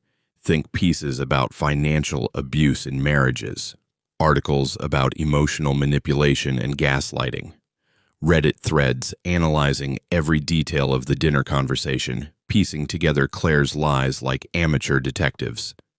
Someone had found my academic publications, created a whole Twitter thread about my research on adult literacy, my consultation work, the grants I'd received, turned me into this symbol of quiet excellence being suppressed by insecure partners. "You're officially a folk hero," Marcus said when he called that morning. "Do you know there's a hashtag? #be yourself. People are sharing their own stories about hiding their success for relationships. It's actually kind of beautiful." "It's invasive," I said. "It's viral. There's a difference. And Dan, you might want to check your email. The university president wants to meet with you." "Which university?" "Yours. Apparently enrollment inquiries are up 40% since the story broke. Students want to take classes with that professor who chose himself. You're a recruitment tool now." I hung up and stared at my coffee, watched the steam rise and dissipate, tried to process living in a world where my private devastation had become public inspiration. If you've ever had your life commodified, turned into content for strangers to consume and comment on, you know that specific violation. Like being naked in a crowd, except everyone's taking pictures and telling you how brave you are for being nude. My email inbox confirmed Marcus's report. Dr. Eleanor Pacheco, University President, requesting a meeting at my earliest convenience. Subject line, "An important conversation." I replied, "Tomorrow, 2 p.m., my office." Because if we were going to talk about my suddenly public life, we were doing it on my territory. The rest of the day was a blur of digital noise, more messages, more friend requests from strangers, more shares of Jennifer's video. It was up to 4.7 million views now, had been picked up by news outlets, dissected by relationship experts on morning shows. My favorite comment, with 47,000 likes, "This man really said, Protocol Final 17 like he was activating a sleeper agent, and honestly, king behavior. My least favorite, with 23 ASIN likes. Plot twist. He was financially abusing her by controlling the money, and this whole thing is just Darvo in action. Darvo. Deny, attack, reverse, victim, and offender. I'd had to Google it. Learned that some people would always find a way to make the abuser into the victim, to twist evidence into its opposite, to suggest that defending yourself was actually the real aggression. I closed Twitter, closed all social media, put my phone on airplane mode, and sat in silence for the first time in 72 hours. The coffee shop had cleared out. Just me and the barista now, a guy with a philosophy degree and student loans, pulling shots of espresso with the precision of someone who'd turned a survival job into a craft. "Rough day?" he asked. "You could say that." "Want to talk about it?" "Not really." He nodded, went back to cleaning the espresso machine. Didn't push. I appreciated that. The not pushing. My phone buzzed even on airplane mode. Emergency contacts could still get through. Claire. Of course it was Claire. "I know you said we're done talking, but you need to see this A link." I clicked it against my better judgment. Article from a local news site. Local woman speaks out. My husband's viral moment destroyed my life. Claire had given an interview. I read it twice, trying to find the woman I'd married somewhere in the words. People think they know the whole story from a short video, but they don't understand the context, Claire Whitmore Reeves told reporters. Yes, I made mistakes. Yes, I handled things poorly. But Daniel isn't the saint everyone thinks he is. He was controlling with money, emotionally distant. And when I tried to build a life for myself, he punished me for it publicly. Ms. Whitmore Reeves, who holds an MBA from a prestigious university and works as a senior analyst at a tech firm, claims her husband used his family wealth to create a power imbalance in their marriage. "He made me feel like I owed him everything," she said, tears in her eyes, "like I was nothing without his money. And when I tried to stand up for myself, when I tried to have a voice in our financial decisions, he froze me out, literally." The couple is currently going through divorce proceedings.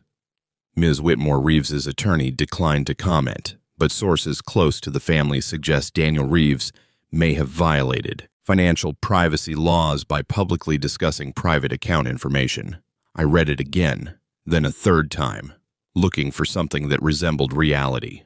Found only funhouse mirror distortions, controlling with money I'd hidden at her request. Emotionally distant because I'd stopped trying to connect with someone who needed me to be someone else. Punishing her publicly after she'd humiliated me publicly. The barista was watching me. "You okay, man? You look like you've seen a ghost." Something like that. I forwarded the article to Marcus with one word. Thoughts? His response came immediately. Expected. Predictable.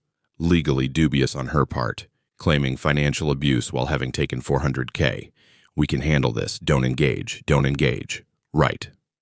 Because engaging would feed the cycle. Would turn this into a he said, she said that played out in news cycles and comment sections. Would make my truth just another opinion in the marketplace of competing narratives. But God, I wanted to engage. Wanted to call Claire and ask her if she actually believed the things she was saying, or if this was just survival instinct. Wanted to release the affair information, let the world know she'd been cheating for 8 months while claiming I was emotionally distant. Instead, I did nothing. Sat with the anger and the hurt and the betrayal until they stopped feeling so sharp. If you've ever had to let people believe lies about you because defending yourself would cost more than staying silent, you know that particular form of torture. Like swallowing glass. Like breathing underwater. My phone rang. "Michael, did you see it?" he asked without preamble. "The interview?" "Yeah. It's bullshit. You know that, right? Complete bullshit." "Doesn't matter what I know. Matters what people believe." "Then let me make a statement. Let me tell them the truth about Claire, about the family, about all of it." "No." "Why not?" "Because then It becomes about winning, about who can tell the better story, get more sympathy, claim more victimhood. And I'm not interested in that game. So you're just going to let her trash you? I'm going to let her do what she needs to do to live with herself. And I'm going to live my life. Silence on the other end. Then, that's either really enlightened or really stupid. Probably both. We talked for a few more minutes. He told me Margaret was in therapy now, processing her role in Claire's dysfunction. That Robert had stopped drinking, at least temporarily. That Patricia had asked David to move out. That the dinner had been a detonation that was still sending shrapnel through the family. "I'm sorry," I said. "I didn't mean to blow up your whole family dynamic." "You didn't blow it up. You just turned on the lights. We were already a mess. You just made us see it." After we hung up, I walked back to the hotel. The Meridian had become my semi-permanent residence. Thomas and I were on first-name basis now. Sophia, the server, knew I took my coffee black and my eggs over easy. The housekeeping staff had stopped asking when I'd be checking out. It was temporary housing that felt more like home than the condo ever had. My suite had accumulated signs of life, books stacked on the desk, coffee cups I forgot to put outside the door for collection, notes to myself about lesson plans for the spring semester, the detritus of someone actually living instead of just performing life. I opened my laptop, pulled up the document I'd been working on for the past few days. Not an article, not a response, just thoughts, processing, the kind of writing I did for myself, not for publication, on becoming small. There's a particular violence in being asked to minimize yourself, not the obvious kind, not physical harm or overt cruelty, but the slow erosion of self that comes from constant diminishment. Don't mention that. Maybe don't bring that up. Let's keep that between us. Each request seems small, reasonable, a minor adjustment for the sake of peace. But small adjustments compound. They accrue interest. And before you realize what's happened, you're a stranger in your own life, performing a version of yourself that fits someone else's narrative while your actual self suffocates in the margins. I taught myself to be less. Not because Claire explicitly demanded it. She was too sophisticated for that. It was a request, a suggestion, framed as protecting me from her mother's judgment, from family dynamics, from social awkwardness. She made it seem like love, like partnership, like she was doing me a favor, and I believed her because I wanted to, because believing her meant I was a good husband, accommodating, understanding, willing to sacrifice for the relationship. But there's sacrifice, and there's self-annihilation, and somewhere along the way, I crossed that line. I wrote for 2 hours, didn't edit, didn't censor, just let the words pour out like water from a broken dam. All the things I'd never said, all the realizations I had been avoiding, all the grief for the man I'd been before I learned to make himself small. When I finally stopped, my hands were shaking and my face was wet, and I felt lighter than I had in years. A knock at the door pulled me back to the present. I wiped my face, checked the peephole. Patricia. Again. I opened the door. This is getting to be a habit. "I saw the interview," she said. "Claire's interview. Everyone saw it. It's lies, Daniel. All of it. And I can't stay quiet anymore." "Patricia, no. Listen. I've spent my whole life protecting Claire, covering for her, making excuses, and I'm done. If you won't defend yourself, I will." She pulled out her phone, showed me a draft post, Twitter thread, 15 tweets, starting with, "My sister Claire gave an interview about her divorce. As her sister, I need to tell you the truth she's not sharing." It went on to detail everything. The lies Claire had told the family, the money she'd taken, the affair, Patricia's own complicity in believing the narrative because it served her. All of it, laid out in clear, precise language. "Don't post that," I said. "Why not? She's lying about you. She's making you look like an abuser because it won't change anything. The people who believe her will find reasons to keep believing her. The people who believe me already do. All this will do is create more drama, more takes, more content for people to consume and comment on. So what? We just let her win? This isn't about winning. It's about getting free. And I'm already free. Patricia looked at me like I'd grown a second head. How are you so calm about this? I'm not calm. I'm exhausted. But I'm also done fighting for people to see me. The right people already do. The rest don't matter. She deleted the draft, sat on the couch in my suite without being invited. She called me yesterday crying, said you'd destroyed her life, that she'd lost her job because of the publicity. She lost her job, requested a leave of absence, but yeah, essentially. The company didn't want the negative attention, said it was mutual agreement, but we both know what that means. I should have felt satisfaction, vindication, some sense that karma was working. Instead, I just felt tired. I didn't want this for her, I said. I didn't want to destroy her. I just wanted to stop being destroyed. I know. That's what makes this so fucked up.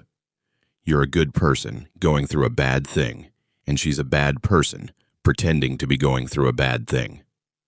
She's not a bad person. She's a hurt person who hurt people. There's a difference. You're too generous. No, I'm just trying to be honest. About all of it. Including my part. We sat in silence for a while. Outside, the city was transitioning from afternoon to evening, the light going golden, then gray. What now? Patricia asked. For you, I mean. What's next? I don't know. Keep teaching. Keep writing. Maybe take one of those job offers. Maybe stay here. I'm still figuring it out. And Claire, the divorce? Marcus is handling it. Should be final in a few months. We're doing it uncontested. She agreed to the terms. Equal split of actual marital assets. I keep my inheritance and earnings. She keeps hers. Clean break. That's more than fair. I don't want to punish her. I just want to be done. Patricia stood up, moved to the window, looked out at the city. I'm leaving David. Officially. Filed papers yesterday. Good. Is it? Good. I'm 43, Daniel. Starting over at 43. No kids. No career, really. Just charity board positions and volunteer work. Who am I without being David's wife? Someone worth discovering, I said. Someone you haven't met yet. She laughed, but it was wet with tears. When did you get so wise? I'm not wise. I'm just fresh out of denial. After she left, I ordered room service. Steak and salad and a bottle of wine I couldn't pronounce, but that cost enough to make me wince.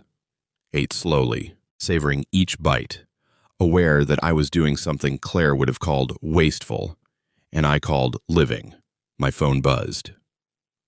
Email from Dr. Pacheco's assistant, confirming tomorrow's meeting and adding, the president is very much looking forward to the conversation. She has a proposal she thinks you'll find interesting. A proposal. Could be anything. Could be nothing. Could be the universe conspiring to give me exactly what I needed, exactly when I needed it. I'd stop trying to predict what came next. Stop trying to control outcomes. Just stayed present with what was. That night, I slept deep and dreamless. No nightmares about the dinner. No anxiety about viral videos or public opinion or Claire's interview. Just sleep, pure and restorative. When I woke up, the sun was rising over the city, painting everything gold. New day, new chapter, new chance to be exactly who I was without apology. I got up, made coffee with the in-room machine, and started getting ready for the meeting that might change everything, or might change nothing. Either way, I'd be fine. Because for the first time in 7 years, fine wasn't a performance. It was just the truth. My office at the college had always been my sanctuary. Small, cramped, walls lined floor to ceiling with books. A window that looked out over the parking lot. Not scenic, but it let in light. student artwork taped to the filing cabinet, thank you cards pinned to a corkboard, photos of classes I'd taught, faces of people who'd trusted me with their education. It was the most honest room I'd ever occupied. Dr. Eleanor Pacheco arrived exactly at 2 p.m. I'd met her a handful of times at faculty events, enough to know she was sharp and direct and didn't suffer fools. She'd taken over as president 3 years ago, transformed the college from a struggling commuter school into something people actually wanted to attend. She was in her late 50s, silver hair cut in a precise bob, wearing a charcoal suit that probably cost more than my monthly salary, but somehow didn't feel ostentatious. Just competent, professional, the kind of woman who'd worked 3 times as hard as any man to get half the recognition. "Dr. Reeves," she said, extending her hand. Her grip was firm. "Thank you for making time. Dr. Pacheco, please sit." She took the chair across from my desk, the one I usually offered to students during office hours, and looked around the room with genuine interest.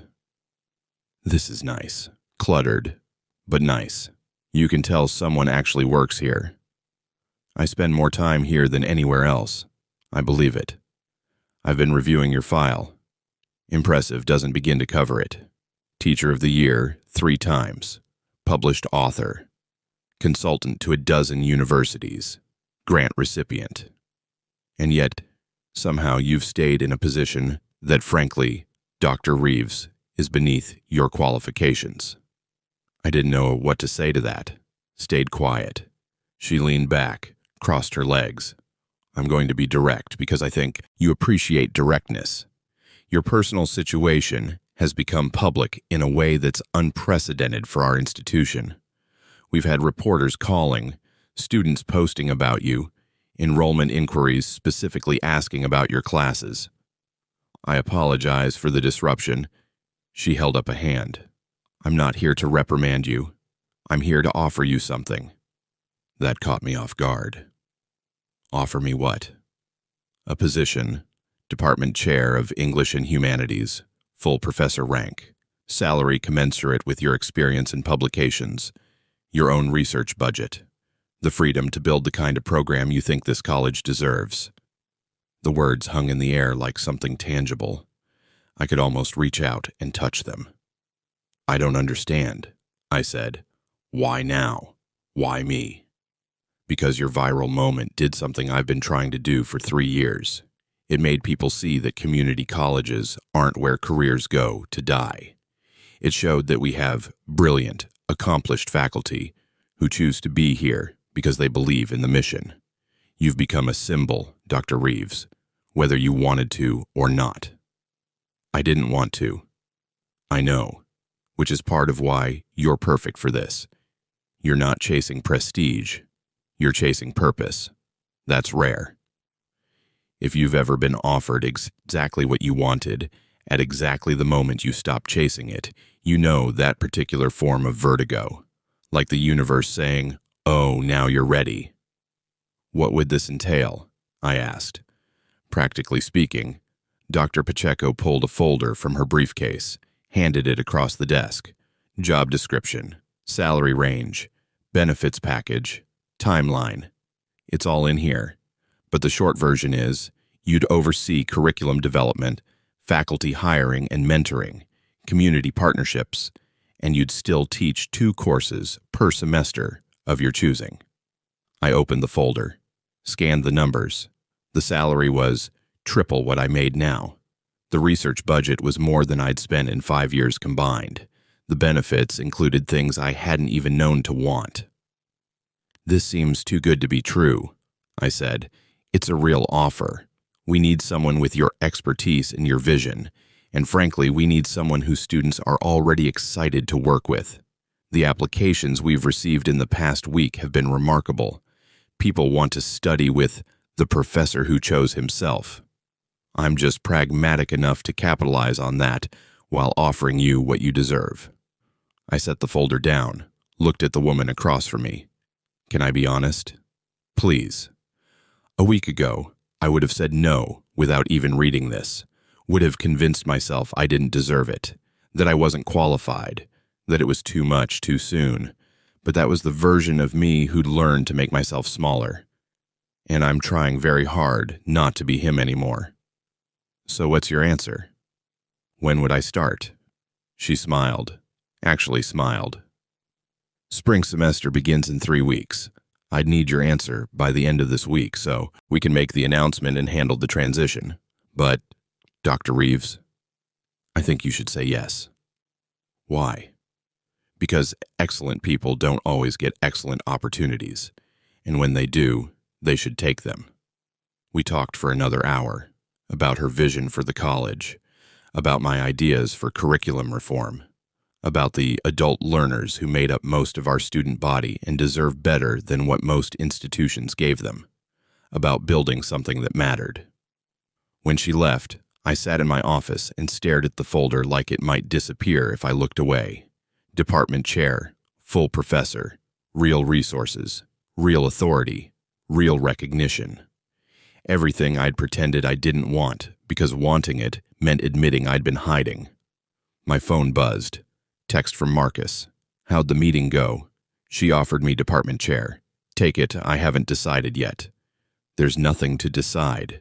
This is what you've been working toward your entire career. Take the damn job, Dan.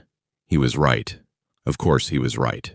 But some part of me was still waiting for the other shoe to drop, for someone to realize I wasn't qualified, for the offer to be rescinded, for the universe to remind me that people like me didn't get things like this. Except I did qualify. I was published. I was experienced. I was good at this work. The only person who'd ever told me otherwise was Claire. And Claire was a liar. I picked up my phone, called Dr. Pacheco's office. Her assistant answered. This is Dr. Reeves. Is Dr. Pacheco available? 1 moment, please. 30 seconds, 45. Then her voice. Dr. Reeves. That was fast. I accept. Excellent. I'll have contracts drawn up by Friday. Welcome to the administration, Dr. Reeves. After I hung up, I sat very still and tried to understand what I'd just done. Tried to comprehend that saying yes to myself could be that simple. That choosing my own advancement wasn't selfish. That accepting recognition wasn't arrogant. That I was allowed to be successful without apologizing for it. The tears came quietly. Relief. Joy. Grief for all the years I'd wasted pretending to be less. I don't know how long I sat there crying in my office.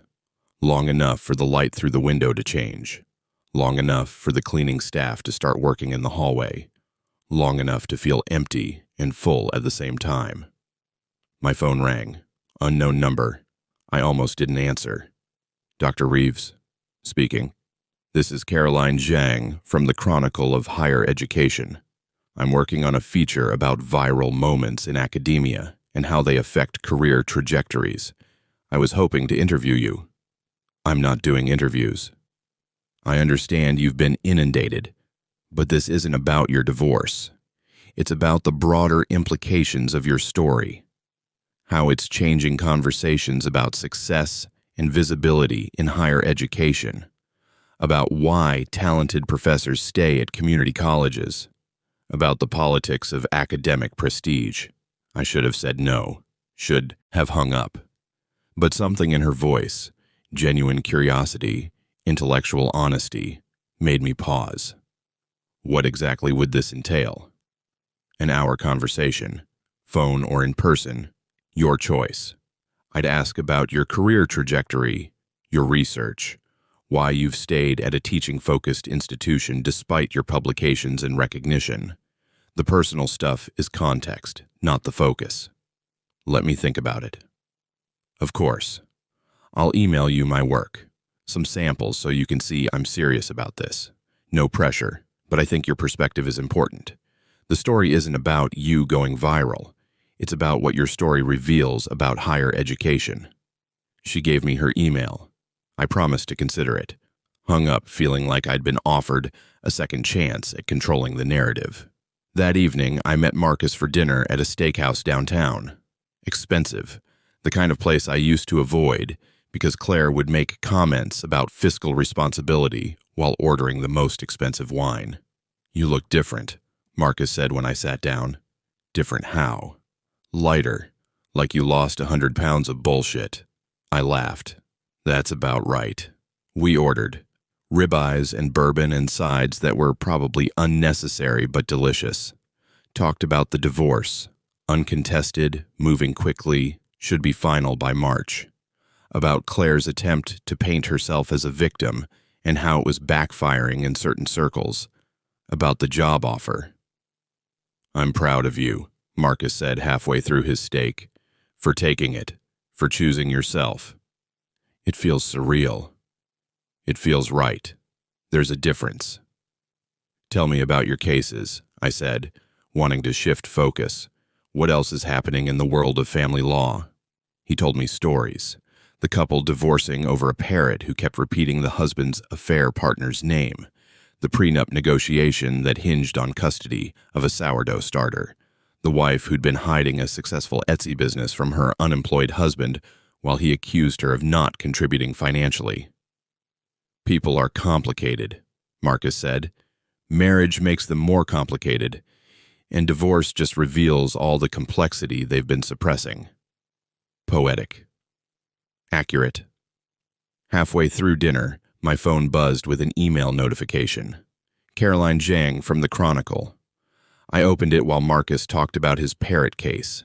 She'd sent links to her previous work, features on adjunct labor exploitation, investigations into university endowments, profiles of professors doing groundbreaking research at under-resourced institutions, real journalism, thoughtful, substantive, and an article from 2 years ago, "The Hidden Cost of Academic Prestige, How Institutional Hierarchies Devalue Teaching Excellence." I read it while my steak got cold. She was good, really good. The kind of journalist who understood the subject matter, who asked the right questions, who didn't sensationalize. "I'm going to do it," I said. "Do what?"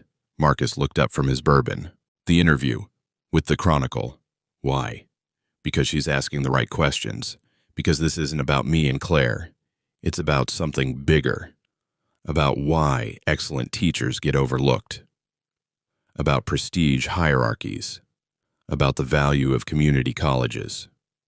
And because it lets you control the narrative." "That too," Marcus raised his glass, "to controlling narratives and eating expensive steak without guilt, to not apologizing for success, to choosing yourself." We clinked glasses, drank. And for the first time in longer than I could remember, I felt like I was exactly where I was supposed to be. After dinner, walking back to the hotel, I called my mother. We hadn't spoken since before Christmas. She knew about the divorce. I'd sent her a brief email, but we hadn't processed it yet. "Daniel," she said when she answered, "I've been waiting for you to call."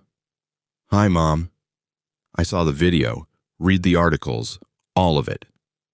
And I'm furious at myself for not seeing it sooner, for not visiting more, for not knowing what you were going through. My mother lived in Arizona, had moved there after my father died 10 years ago. We talked monthly, saw each other maybe twice a year. I'd kept her at a distance from the Claire situation, told myself I was protecting her. Really, I'd been protecting myself from her seeing the truth. "You couldn't have known. I didn't want you to know." "Why not?" "Because admitting it meant admitting I'd failed. That I'd chosen, and wrong. That I was in a marriage that was slowly erasing me, and I was letting it happen." Silence on the other end. Then, "Your father would have driven up there and given that woman a piece of his mind." I laughed. Dad had been quiet and kind, but fiercely protective of the people he loved. "Yeah, he would have." "I'm proud of you, sweetheart, for standing up for yourself, for walking away, for not letting them make you small." "I got a promotion." "Tell me everything." I did. Told her about Dr. Pacheco's offer, about the salary, about the opportunity to build something meaningful, about saying yes without hesitation or self-doubt. She cried. Happy tears, she said. Relief that I was finally claiming what I deserved. Come visit, I said. Once I'm settled, let me show you the college, meet my students, see the life I've been living that Claire didn't think was worth showing off. I'd love that. After we hung up, I stood on the sidewalk outside the hotel and looked up at the building, temporary housing that had become more permanent, home in a way the condo never was. Thomas was at the desk when I walked in. Good evening, Dr. Reeves. Package arrived for you today. He handed me a medium-sized box, no return address, just my name and the hotel. I took it up to my suite, opened it carefully. Inside, a leather journal, expensive and beautiful, and a note. Dr. Reeves, I was in your Composition 2 class 3 years ago. You probably don't remember me. I was the older student, the one who cried during your feedback on my first essay, because no one had ever told me my writing mattered.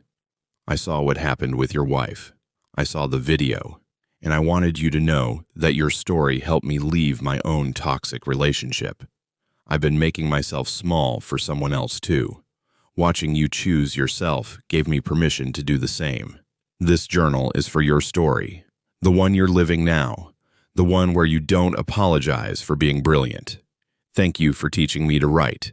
Thank you for teaching me that I matter. Thank you for showing all of us what choosing yourself looks like. Amanda, the student who'd emailed me Christmas night, who'd enrolled full-time because I'd believed in her. I sat on the couch holding that journal and understood something fundamental. This wasn't just about me.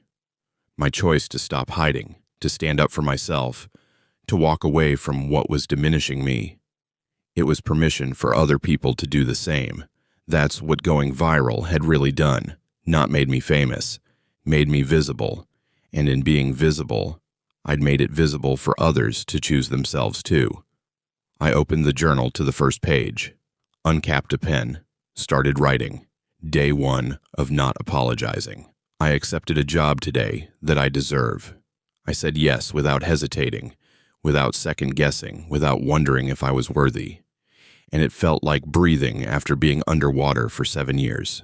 Someone told me once that the opposite of depression isn't happiness, it's vitality, the feeling of being fully alive, fully present, fully yourself.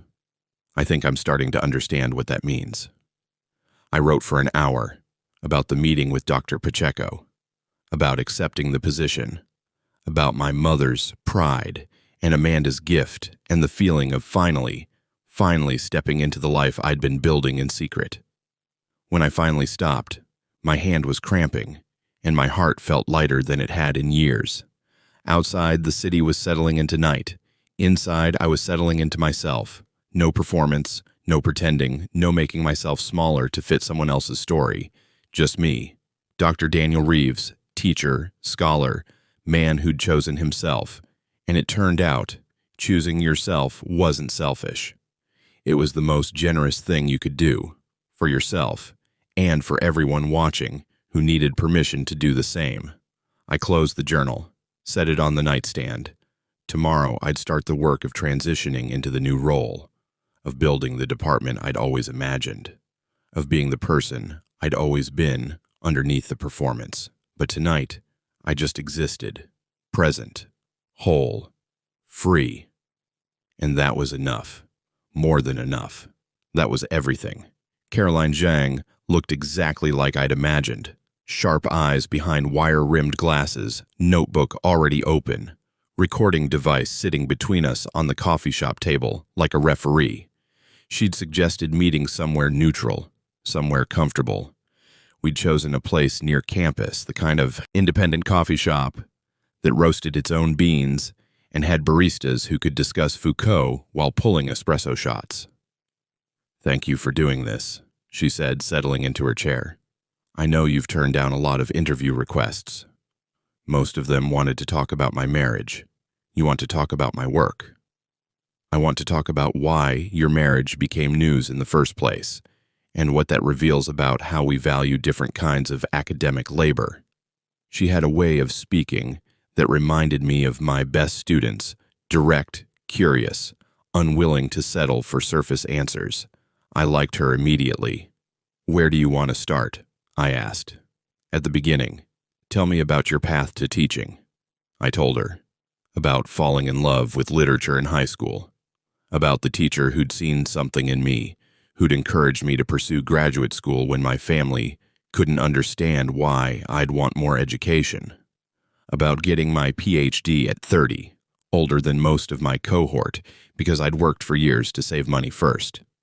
About choosing to teach at a community college instead of pursuing tenure-track positions at research universities. "Why?" she asked. "With your credentials, you could have gone anywhere, because research universities have hundreds of applicants for every position.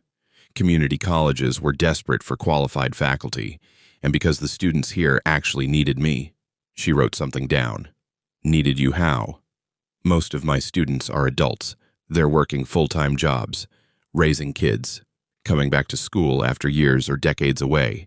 They don't need someone who can publish in prestigious journals. They need someone who can teach them to write a coherent essay, to analyze a text, to believe they're capable of intellectual work. And that's less valuable than publishing research? According to the Academy, yes. Teaching-focused positions pay less, get less respect, are seen as fallback options for people who couldn't make it in real academia." She leaned forward. "But you did make it in real academia. You've published 2 books, dozens of articles. You consult for major universities. You've won grants. By any measure, you're successful, so why hide it?" And there it was, the question I'd been avoiding thinking about too hard. My wife asked me to. Why would she ask that? I told her about Claire, about meeting her in grad school, both of us ambitious and driven, about the slow shift after we married, the comments from her family, the way prestige mattered to them in ways that had nothing to do with actual accomplishment.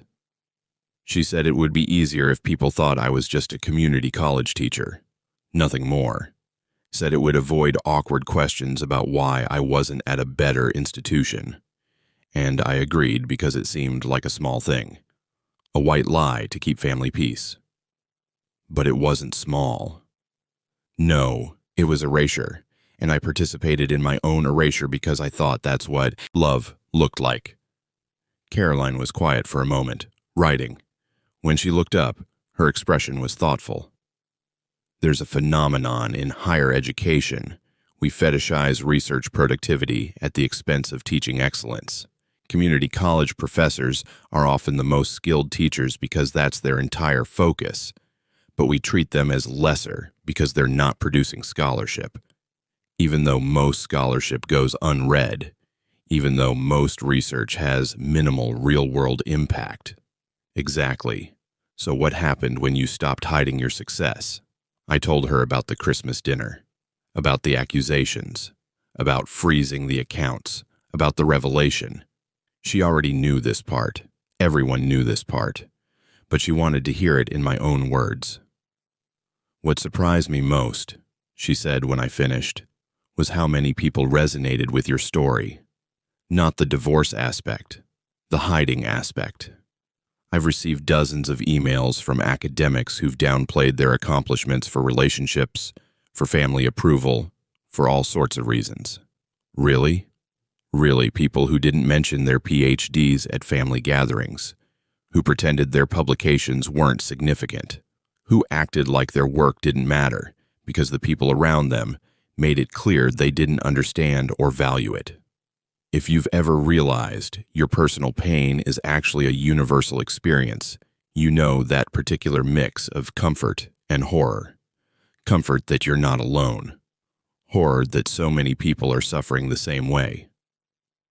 What do you think that says about us? I asked. About academia. I think it says we've created a culture where certain kinds of knowledge work are so devalued that even the people doing it learn to devalue themselves. Community college teaching, adult education, public scholarship, anything that doesn't fit the narrow definition of prestigious research. We talked for 2 hours about my research on adult literacy, about the students I'd taught over the years, about the awards I'd won and never displayed, about the consulting work that paid more than my salary but that I'd treated as a side hustle, about the new position, department chair, the opportunity to build something.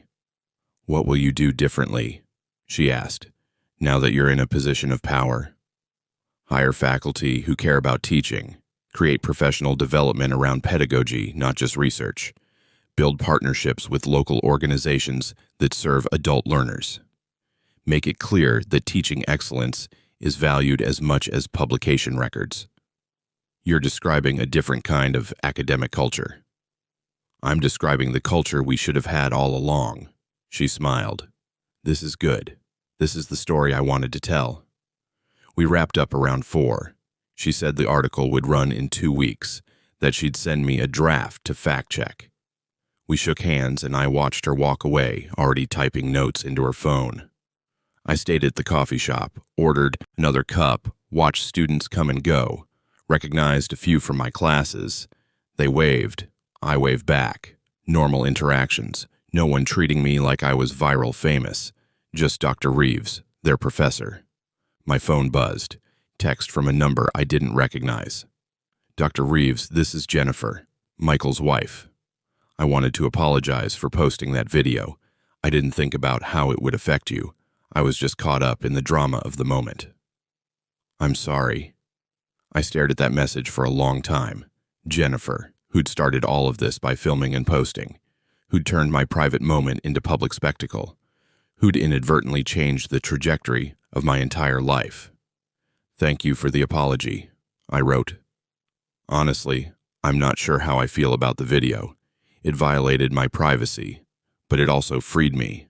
So I guess I'm grateful and angry in equal measure." "That's fair," she replied. "For what it's worth, the video helped me too, made me think about my own marriage. How much I perform for approval. I'm in therapy now. Good. Therapy is good. Yeah. Anyway, I'm sorry, and I'm glad you're doing okay."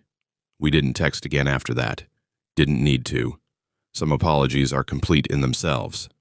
I walked back to the hotel as the sun started setting, the sky doing that thing where it turned orange and pink and purple all at once. Beautiful in a way that hurt slightly. The kind of beauty that reminds you you're alive. The lobby was quiet. Thomas at the desk, as always.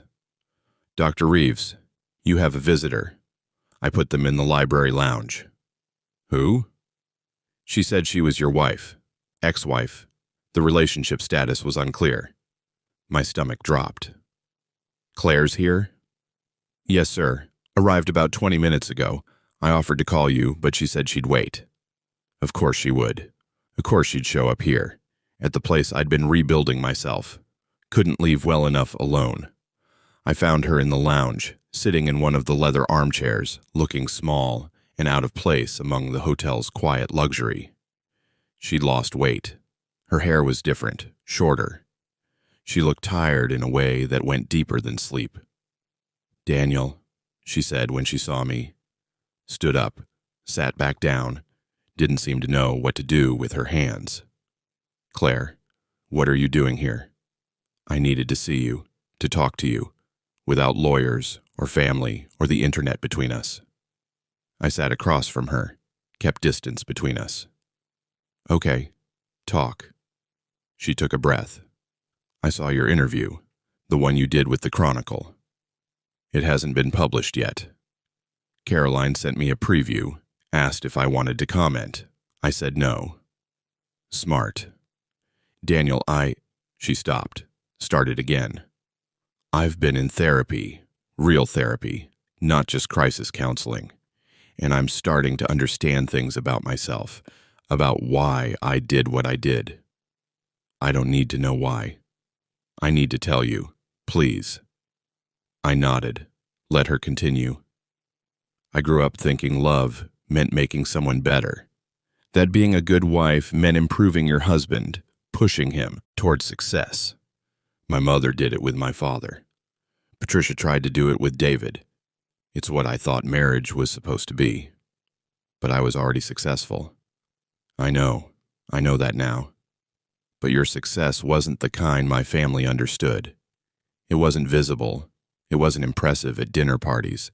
And I was so desperate for their approval that I convinced myself your work didn't count. So you made me invisible. Yes. She was crying now, quiet tears that she didn't bother wiping away. And then when you stayed invisible, when you didn't fight back, I started to believe my own lies. Started to think you actually were what I told everyone.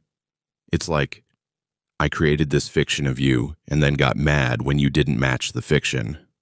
While spending my money, while spending your money, while having an affair, while doing everything I accused you of being too weak to do. The honesty was startling, painful, the kind that comes when someone's been broken open by therapy and doesn't have defense mechanisms left. Why are you telling me this? I asked. Because you deserve to hear it. Because my interview, the one where I called you controlling, it was bullshit. Complete bullshit, and I want to retract it publicly, but my lawyer says that would hurt the divorce proceedings. The divorce is uncontested. There are no proceedings to hurt. I know, but I'm scared. Scared of what people will think.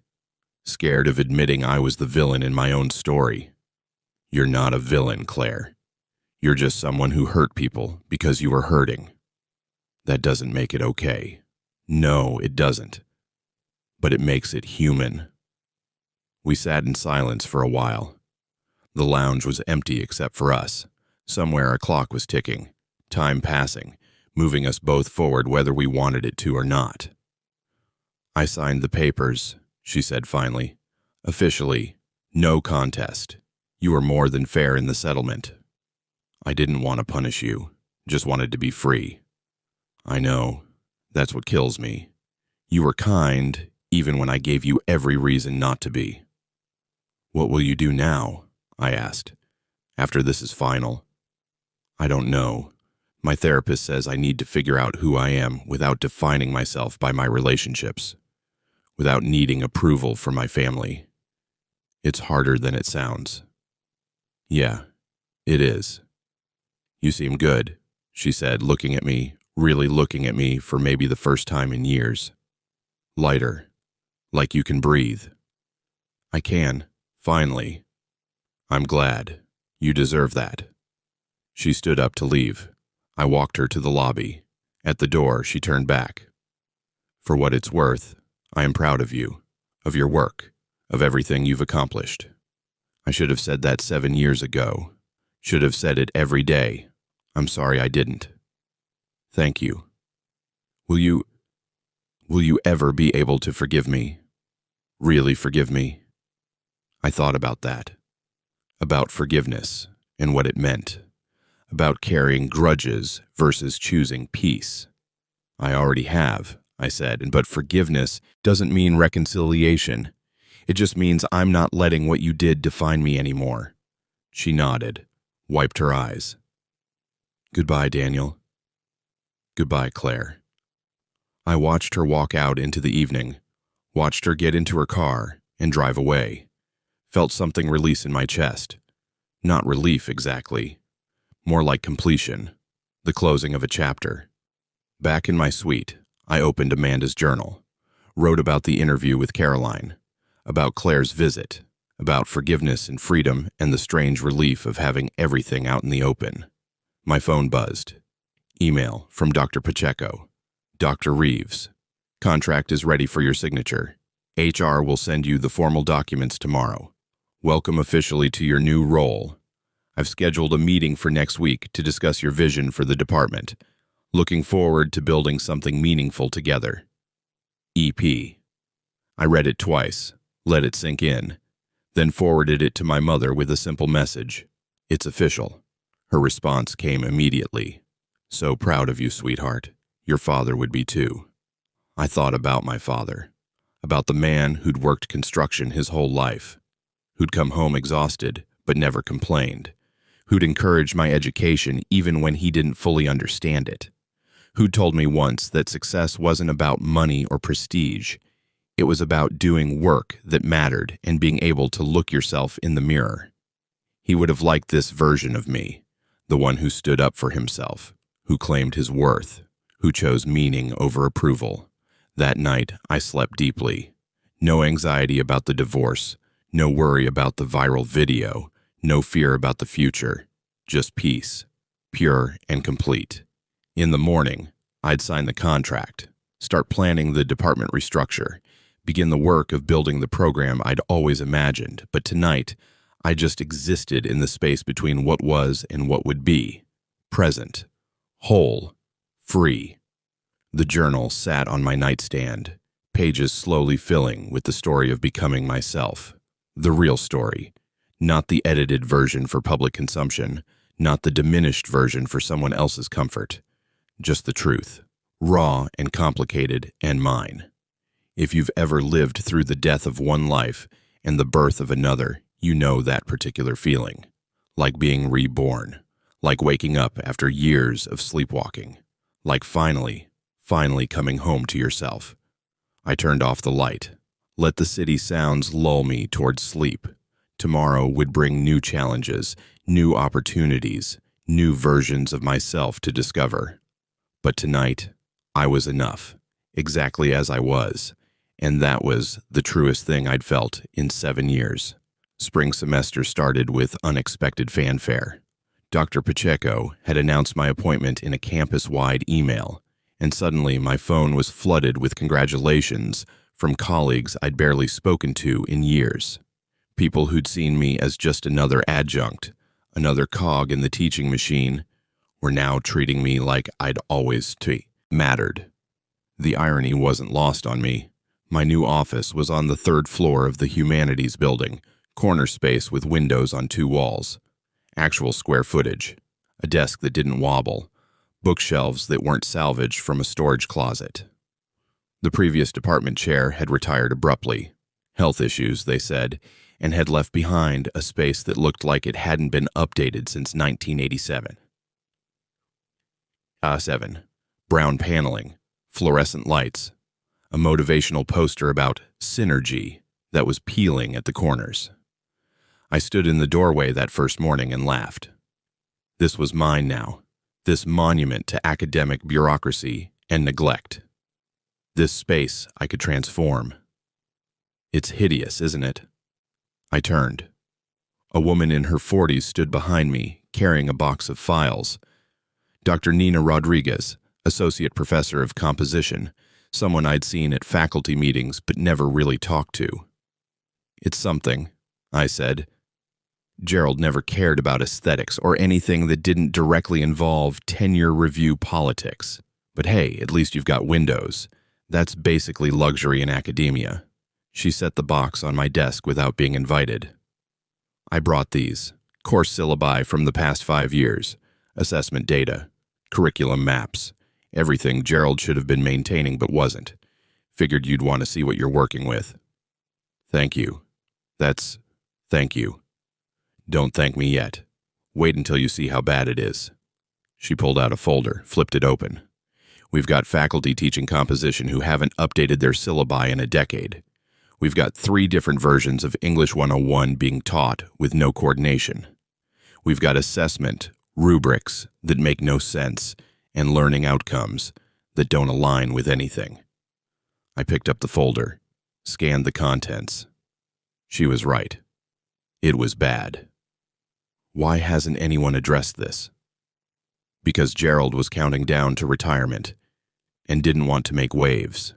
Because the previous administration didn't care about our department. Because community college humanities programs are chronically underfunded and understaffed, and everyone's just trying to survive. She wasn't wrong. I'd been so focused on my own teaching, my own students, I hadn't paid attention to the systemic dysfunction. Well, I said, I guess we're going to fix it. Nina smiled, actually smiled. I was hoping you'd say that. I've got ideas, lots of ideas, but Gerald never wanted to hear them. I want to hear them. We spent the next 2 hours going through the files. The problems were extensive but not insurmountable. Inconsistent curricula, no professional development, faculty working in silos, students getting wildly different educational experiences depending on which section they enrolled in. We need to standardize, Nina said, not in a way that kills creativity, but in a way that ensures quality. Common learning outcomes, shared assessment tools, regular faculty meetings where we actually talk about pedagogy. Agreed. What else? Mentorship for new faculty. Right now, we just throw them into the classroom with a syllabus template and hope they figure it out. We should have a formal onboarding process. Classroom observations that are supportive, not punitive. Professional development around teaching adult learners specifically. I was taking notes. Fast. Everything she said made sense.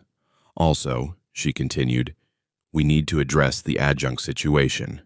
We've got people teaching 4 sections for poverty wages with no benefits. It's exploitative. I can't fix the pay scale. That's above my authority. No, but you can advocate. You can make noise. You can refuse to accept it as normal. She looked at me directly. You're the guy who went viral for standing up for himself. Maybe it's time to stand up for the people who can't go viral. If you've ever been challenged to live up to your own story, you know that particular pressure. Like carrying a reputation you didn't ask for but now have to honor. You're right, I said. I'll talk to Dr. Pacheco, see what we can do. Nina stood up, gathered her things. I've been teaching here for 12 years, watched 3 department chairs come and go. You're the first one who seems like you actually give a damn. Don't make me regret thinking that. I'll try not to. After she left, I sat in my new office and looked at the boxes of files, the outdated syllabi, the dysfunction masquerading as process, the evidence of years of neglect. This was going to be harder than I thought. My first official department meeting was scheduled for that Friday. 18 faculty members, mix of full-time and adjunct, most of whom I'd never formally met. I'd prepared an agenda, printed copies, set up the conference room. They arrived in clusters. The old guard who'd been here since the college opened. The mid-career folks who were burned out but still trying. The adjuncts who looked exhausted before the meeting even started. Thank you all for coming, I said when everyone was seated. I know Friday afternoon meetings are nobody's favorite, but I wanted to introduce myself properly and talk about where we're headed. Polite nods, a few people checking their phones, standard faculty meeting energy. I've spent the last week reviewing our programs, and I'm going to be honest. We've got problems. Inconsistent curricula, no coordination between sections, assessment that's more performative than meaningful, faculty who are isolated and undersupported. The room got quieter. People looked up from their phones. But here's what I also see. Brilliant teachers doing extraordinary work, with students who've been told their whole lives they're not college material. Faculty who care deeply about their craft even when the institution doesn't always care about them. Potential for something really special if we can get our act together. Dr. Marcus Chen, no relation to my lawyer Marcus, raised his hand. He'd been teaching here for 20 years, had a reputation for being difficult. With respect, Dr. Reeves, we've heard this before. New chair comes in, promises change. Nothing happens. Why should we believe this time is different? Fair question. Because I don't have anything to prove to anyone anymore, I said. I'm not doing this for my CV or my career advancement. I'm doing this because I actually believe in what we do here, and because I'm tired of watching good teachers get ground down by a system that doesn't value them. Pretty words, someone muttered from the back. They are pretty words, so let me be more specific. I pulled up a document on the projector. Here's what I'm proposing for next semester. Curriculum Alignment Committee, Professional Development Budget, Mentorship Program for New Faculty, Standardized Learning Outcomes with flexibility in how we achieve them. And, this is the big one, I'm going to fight for adjunct pay raises. That got their attention. The college just announced a $3 million renovation to the Student Center. I continued, they've got money. They're just not spending it on instruction. That needs to change. And I'm going to make it as uncomfortable as possible for administration to keep exploiting part-time faculty. Dr. Chen leaned back in his chair. You know that's political suicide, right? Administrators don't like being called out. I've already died publicly once this month. I'm not afraid of political suicide. A few people laughed. The tension in the room shifted slightly. Look, I said, I can't promise miracles. I can't fix everything wrong with higher education or even everything wrong with this department. But I can promise I'll show up, do the work, and fight for you. That's all I've got. Nina spoke up from the corner. What do you need from us? Honesty, collaboration, willingness to try new things, and patience while I figure out how to navigate administration. We spent the next hour talking through specifics. People had questions, concerns, ideas. By the end, it almost felt like we were a department instead of just a collection of individuals teaching in parallel. Almost.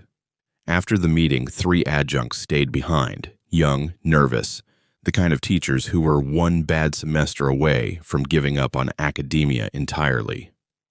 Dr. Reeves, one of them said, Sarah taught composition and developmental writing. Did you mean what you said? About fighting for better pay? Yes. Because we're barely surviving.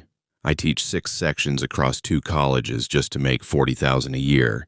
No benefits, no job security, and I love teaching, but I can't keep doing this. The other 2 nodded. Same story, different details. How many sections are you teaching this semester? I asked Sarah. 4. Here. Starting next semester, no one teaches more than 3 sections. I don't care if I have to teach extra sections myself. Overload kills quality, kills teachers. We're done with it. But the dean, let me worry about the dean.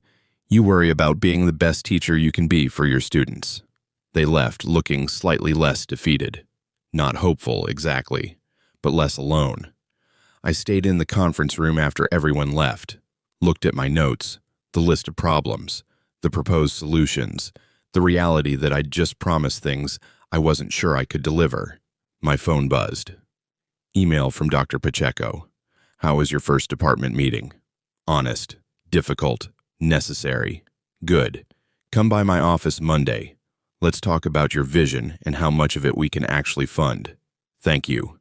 Don't thank me yet. Wait until you see the budget constraints. I walked back to my office as the sun set, campus transitioning from day to evening. Saw students heading to night classes. Older students, tired from work, carrying coffee and determination. The people we served. The reason any of this mattered. Back in my office, I started making lists. Priorities. Action items. Political calculations about which battles to fight first. The door opened. Dr. James Walsh, full professor, had been here 30 years, taught American literature, legendary for being both brilliant and completely disorganized. Reeves, he said, settling into a chair without invitation. That was quite a performance today. It wasn't a performance. Everything's a performance, but I appreciated it nonetheless. He pulled out a flask, took a sip, offered it to me. I declined. You know, you're setting yourself up for disappointment. Administration will smile and nod and do absolutely nothing. Maybe. Not maybe. Definitely. I've seen it happen to 3 chairs before you. Then why are you still here? I asked. If it's so hopeless. He considered that. Took another sip from his flask. Because sometimes a student walks into my office and tells me Toni Morrison changed their life. Because sometimes I get to teach Song of Solomon to a 50-year-old woman who's never been told Black literature matters.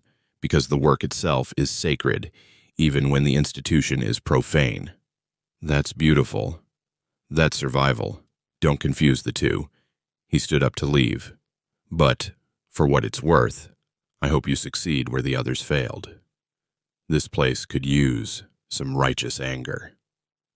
After he left, I sat in the growing darkness of my office and thought about righteous anger. about how I'd spent 7 years suppressing it, smoothing it over, making it palatable. Not anymore. My phone rang. Marcus. My lawyer, Marcus, not the professor. "The divorce is final," he said. "Judge signed off this afternoon. You're officially unmarried." I waited for some feeling, relief, sadness, something. Got only a quiet sense of completion. That was fast. Uncontested divorces usually are, especially when both parties actually want out. He paused. "How are you feeling?" "Free, terrified, determined." That's specific. "I started my new job. It's a mess. I promised to fix things I'm not sure I can fix." Sounds familiar. Yeah, seems to be my pattern lately, making grand gestures and hoping I can back them up. "You'll figure it out. You always do." We talked for a few more minutes, about the settlement being processed, about Claire moving to a different city, Portland apparently, for a fresh start, about how quickly 7 years could be reduced to signatures and account transfers. After I hung up, I opened Amanda's journal, wrote about the first department meeting, about the adjuncts barely surviving, about Dr. Walsh and his flask and his sacred work in a profane institution, about being divorced, and somehow feeling more married to my purpose than I'd ever felt to Claire. The hotel suite felt smaller than usual when I got back, like I was outgrowing it, like I needed to find something more permanent, something that felt like home instead of transition. I pulled out my laptop, started browsing apartment listings, found a place near campus, 1 bedroom, hardwood floors, big windows, a study where I could work, a kitchen where I could actually cook instead of ordering room service. I scheduled a viewing for the weekend. Life was happening. Real life.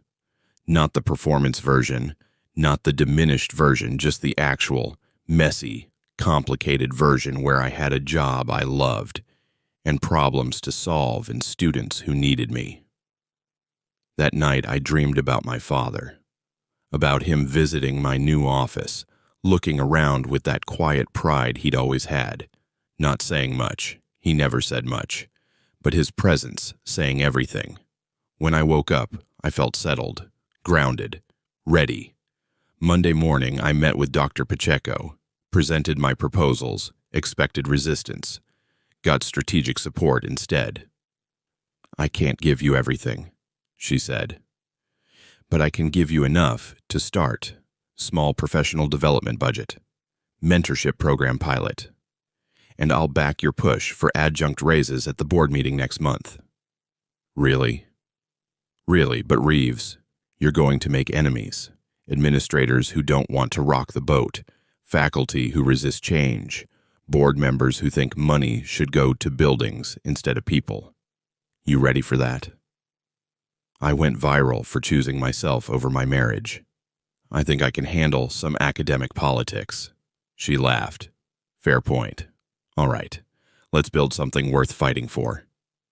I left her office feeling like I'd won a battle I didn't know I was fighting. Feeling like maybe, possibly, I could actually do this. The work ahead was enormous. The obstacles were real. The possibility of failure was high. But for the first time in my life, I was failing or succeeding as myself, not as some diminished version, not as someone else's story about who I should be, just as Dr. Daniel Reeves, teacher, scholar, man who'd chosen himself and was now choosing to fight for others, and that felt like everything. The Chronicle of Higher Education published Caroline Zhang's article on a Thursday morning in late January. I woke up to 17 text messages, 43 emails, and my phone actively vibrating with incoming notifications. Thomas called from the front desk. Actual reporters were in the lobby asking for me. The headline read, "The Hidden Excellence, How Academic Prestige Hierarchies Silence Community College Scholars." Below it, a photo of me in my office, surrounded by books, looking contemplative.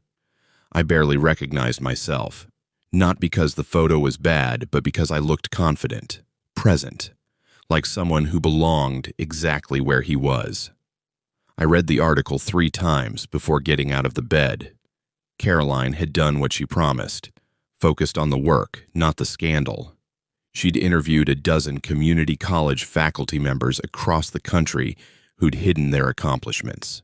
PhDs teaching remedial courses, who'd published groundbreaking research, but never mentioned it at family gatherings. Scholars with prestigious fellowships who downplayed their success because teaching-focused positions were seen as failure. My story was the frame, but the article was bigger than me. It was about an entire class of academics who'd learned to make themselves small because the system told them their work didn't matter. The response was immediate and overwhelming. From Dr. Sarah Mitchell, UCLA. Subject, thank you. Dr. Reeves, I've been teaching at a community college for 15 years. I have a PhD from Stanford. I've published 2 books, and I've spent those 15 years apologizing for my choices to everyone who asks why I'm still at a community college. Your article gave me permission to stop apologizing. Thank you. From Professor James Chen, Houston Community College. Subject, you're not alone. Just wanted you to know there are hundreds of us out here. Thousands, probably. Teaching our asses off at institutions that matter, while the academy pretends we don't exist. Keep fighting. From Dr. Linda Yamamoto, Boston University. Subject, research collaboration. I'm a professor of education studying faculty retention at community colleges. Your story illustrates what my data has been showing for years. Would you be interested in collaborating on a research project? I think we could do important work together. By noon, I'd received over 200 emails from faculty, from students, from administrators at other colleges asking how I'd built such a successful consulting career while teaching full-time, from reporters wanting follow-up interviews, and one from Margaret.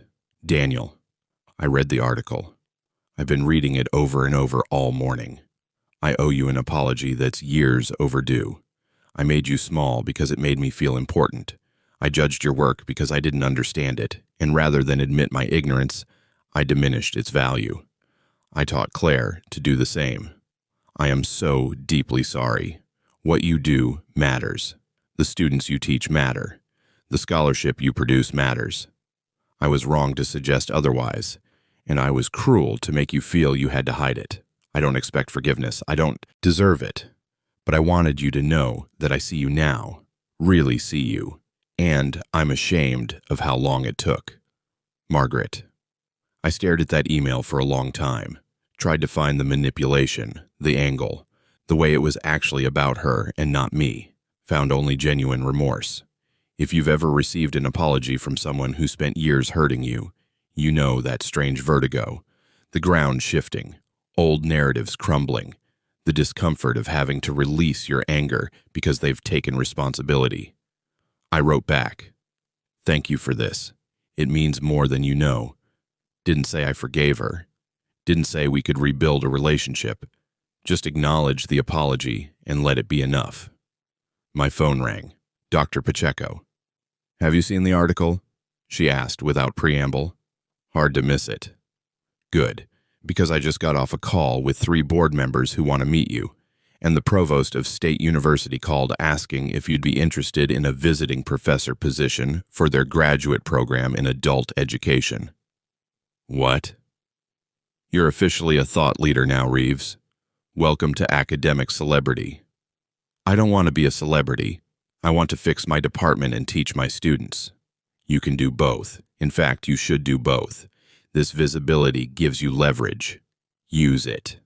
She was right. I knew she was right. But something in me resisted. The idea of performing again, even performing success, felt exhausting. What do the board members want? I asked. To discuss your vision for community college excellence, to understand how we can replicate your success across other departments, to use you as a recruitment tool. I'm a person, not a tool. You're both, and the faster you accept that, the more good you can do. After we hung up, I sat in my hotel room, still hadn't moved to the apartment, kept finding excuses, and tried to process what was happening. The article had done what I'd hoped and feared. It had validated my work, but it had also turned my life into a case study, a symbol, a narrative device in someone else's story about institutional change. I called Marcus, my lawyer Marcus, who'd become something like a best friend through this whole ordeal. "You're famous again," he said. "Congratulations." "I hate it." "No, you don't. You hate what fame did to you last time. This is different." "How?" "Last time you were famous for your marriage falling apart. This time you're famous for your work, for standing up for people who don't have platforms. That's not performance. That's purpose." He had a point. "What if I mess it up?" I asked. "What if I promise things I can't deliver? What if I become just another academic who talks about change but doesn't actually change anything?" "Then you'll be human. Welcome to the club. Now stop catastrophizing and go do something useful with all this attention." I spent the afternoon responding to emails, set up a meeting with Dr. Yamamoto about the research collaboration, agreed to speak on a panel about community college faculty excellence at a national conference, declined 3 requests for TED Talks that felt like too much. And I wrote. Not for publication, just for myself. Processing in Amanda's journal. On being visible, there's a particular violence in invisibility. In being exceptional at something and having no one notice. In producing work that matters and watching it disappear into the void while mediocre work at prestigious institutions gets celebrated. But there's also a violence in visibility, in being seen for the wrong reasons, in becoming a symbol instead of a person, in having your story turned into content for other people's consumption. I'm learning to navigate between these violences, to be visible on my own terms, to use attention as a tool without letting it use me. The article is out. The world is watching, and I'm terrified I'll disappoint them. But maybe that's the point. Maybe the real courage is showing up imperfectly, trying anyway, being visible despite the fear. That evening, I went to campus for office hours, expected the usual handful of students, got a line outside my door. Dr. Reeves, a young woman, maybe 30, holding a worn copy of my book on adult literacy. I'm not in your class, but I read your article. Read your book. I'm a single mom working 2 jobs trying to finish my degree, and I just wanted to say thank you for seeing us, for fighting for us. Behind her, a man in his 50s. I dropped out of college in 1992, came back last year. Everyone treats me like I'm too old to be here, but your article said I matter, so thank you. One after another. Students I'd never met, students from other departments. Students who'd felt invisible their whole lives, finding validation in my story.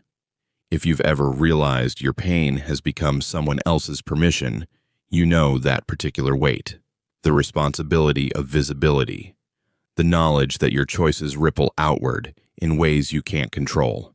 I stayed late. Talked to every student who'd waited. Listened to their stories. Reminded them they mattered. By the time I got back to the hotel, I was exhausted, emotionally wrung out. But something in me felt settled, like I'd found the purpose in the pain. There was a package waiting at the front desk, from Claire. Thomas handed it to me with a careful expression. Your ex-wife dropped this off earlier, said you'd know what it was. I took it upstairs, opened it slowly. Inside, a photo album, pictures of us from grad school, young and hopeful and in love before everything got complicated. A note tucked inside the front cover. Daniel. I've been going through old photos, trying to remember who we were before I made us into something else. Found these. Thought you might want them. Or maybe I just wanted you to remember that it wasn't all bad, that we were real once. I'm moving to Portland next week. Fresh start. Therapy 3 times a week. Trying to figure out who I am when I'm not performing for someone. I read Caroline's article. I'm proud of you. I know I never said that enough when we were married, but I'm saying it now. You're doing important work. Don't let anyone make you small again. I'm sorry for everything. I know sorry doesn't fix anything, but it's true. Take care of yourself. C. I looked through the photos, found versions of ourselves I'd almost forgotten. Claire laughing at something I'd said, her whole face bright with joy. Me presenting at a conference, her in the audience looking proud. The two of us at my dissertation defense, exhausted but triumphant.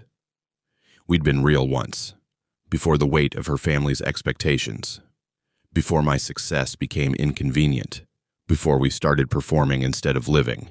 I didn't cry, didn't feel sad exactly, just wistful, like mourning a life that could have been if we'd both been braver earlier. I put the album on the bookshelf, not hidden away but not prominently displayed either, just there. Part of the story. My phone buzzed. Email from Nina Rodriguez. Dr. Reeves. Saw the article. Also saw that we're trending on academic Twitter. The department is famous now, which means we better not fuck this up. Curriculum committee meeting tomorrow at 3. Nina, I wrote back. Tomorrow at 3. And Nina, we won't fuck it up. Confident. I like it. See you then. I spent the rest of the evening making notes for the curriculum committee, reading through syllabi, drafting learning outcomes that actually meant something, doing the unglamorous work that no article would ever celebrate, but that mattered more than any headline. Around midnight, I finally opened the real estate app, looked at the apartment I'd been avoiding committing to, one bedroom near campus, hardwood floors, natural light, a place that could actually feel like home instead of transition. I submitted an application, put down the deposit, signed the lease electronically. It was time to stop living in hotel rooms, time to put down roots, build something permanent. The next morning, I met with the board members Dr. Pacheco had mentioned. 3 people in expensive suits who wanted to talk about scaling excellence and leveraging visibility for institutional growth. I listened politely. Then I told them what I actually needed. Better pay for adjunct faculty, real professional development budget, support for faculty research, investment in our students, not just our buildings. If you want excellence, you have to fund it, not just talk about it. They looked uncomfortable, shifted in their seats, started talking about budget constraints and strategic priorities and long-term planning. With respect, I said, those are excuses. We just spent $3 million on a student center renovation. We have the money. We're choosing not to spend it on instruction. That's a values problem, not a budget problem. The room went quiet. Dr. Pacheco, sitting to my right, was trying not to smile. Dr. Reeves, one of the board members said slowly, are you always this direct? Only since I stopped performing for other people's comfort. Another pause. Then, surprisingly, laughter. Fair enough, the board member said. Let's talk numbers. What exactly are you asking for? We spent 2 hours negotiating. I didn't get everything. Got enough to start. Adjunct pay increase of 15%. Professional development budget of $50,000 annually. Research stipends for faculty producing scholarship. It wasn't revolutionary, but it was real. Walking out of that meeting, I felt something I hadn't felt in years. Power. Not over people, but for them. The ability to make actual change instead of just talking about it. Nina was waiting outside the conference room. How'd it go? We got money. How much? I told her. She grabbed my arm. Are you serious? Dead serious. Holy shit. Reeves, do you know what this means? It means we can actually build something. It means our adjuncts can maybe pay rent without working 6 sections. It means we can support faculty who want to research and publish. It means you just did what 3 chairs before you couldn't do in your first month. We walked back to the humanities building together. She was already making plans, who to hire, what professional development to offer, how to spend the money strategically. You know, they're going to expect results now, she said. Visible results. Data they can put in reports and use for accreditation. Then we better deliver. No pressure, right? None at all. But there was pressure. Enormous pressure. The pressure of visibility, of expectations, of students and faculty who were counting on me to actually change things. That night, in my hotel room, last night before moving to the apartment, I wrote in the journal, Day 47 of not apologizing. I'm scared. Terrified, actually. Scared I'll fail. Scared I'll let people down.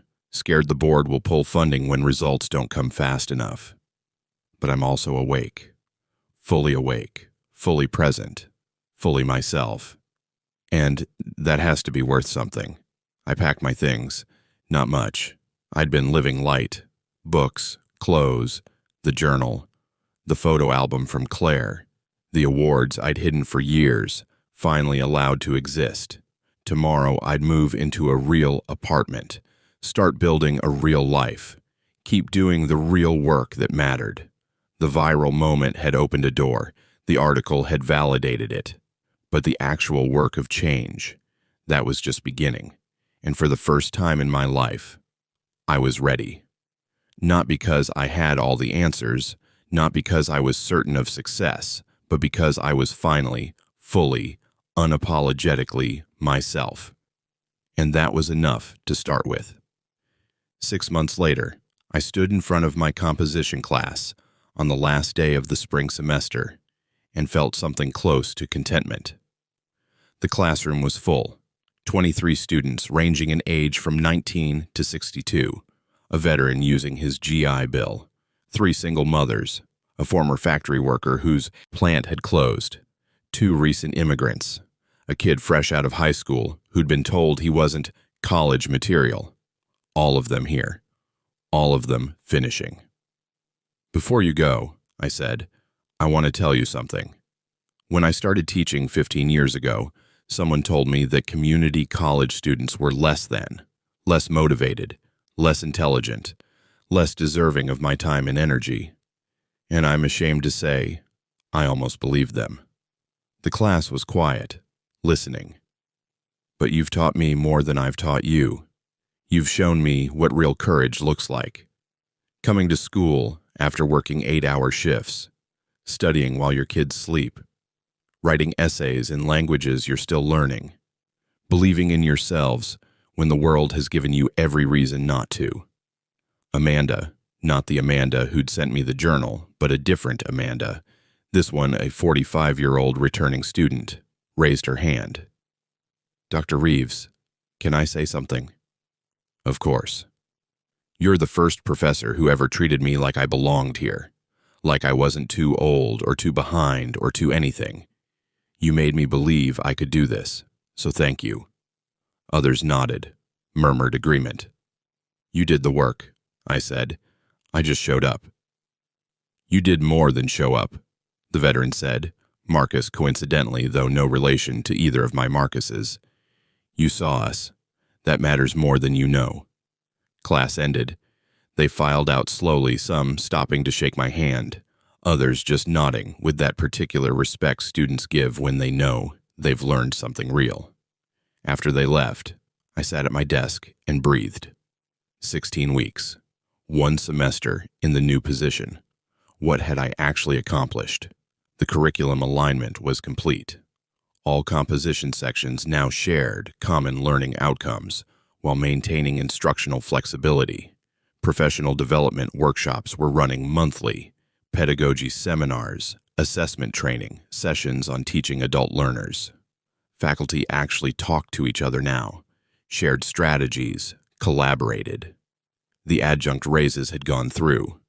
Not as much as I'd wanted, but enough that Sarah, the adjunct who'd confronted me after my first department meeting, had been able to quit her second job. She'd cried when she told me. Happy tears, she said.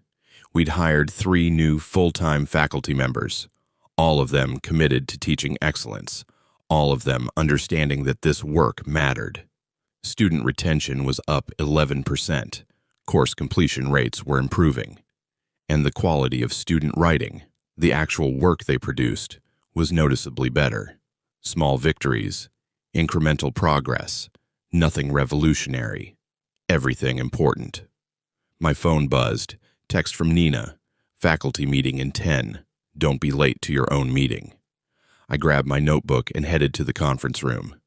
18 faculty members, same as that first meeting 6 months ago, but different energy, less defeated, more collegial. Quick meeting today. I said 3 things. 1, we got the grant. $50,000 for faculty research stipends. Applications open next week. Actual applause. Dr. Walsh, the literature professor with the flask, looked genuinely happy. 2, enrollment projections for fall are up 20%. Word of mouth is working. Students want to come here now. More positive reactions.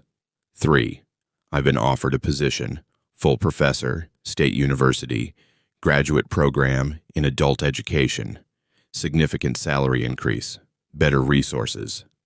The room went silent. I'm turning it down. Nina's eyebrows shot up. Why? Because I'm not done here. Because this work matters. Because I'd rather build something meaningful at an institution that serves the people who need it most than add prestige to my CV at a research university. If you've ever made a choice that prioritizes purpose over prestige, you know the looks you get. Confusion, respect, the sense that you're either very wise or very stupid, and no one's quite sure which. Besides, I continued, you all would fall apart without me. Laughter, real laughter. Dr. Walsh raised his flask. To the only department chair I've ever respected. I'll take it. After the meeting, I walked across campus. The June air was warm. Students sprawled on the lawn, studying for finals, or just enjoying the weather. Some recognized me, nodded, waved, called out greetings. I'd become part of the campus fabric. Not famous anymore, just familiar. Present. My apartment was 10 minutes from campus, small but mine. Books everywhere. A couch I'd actually chosen.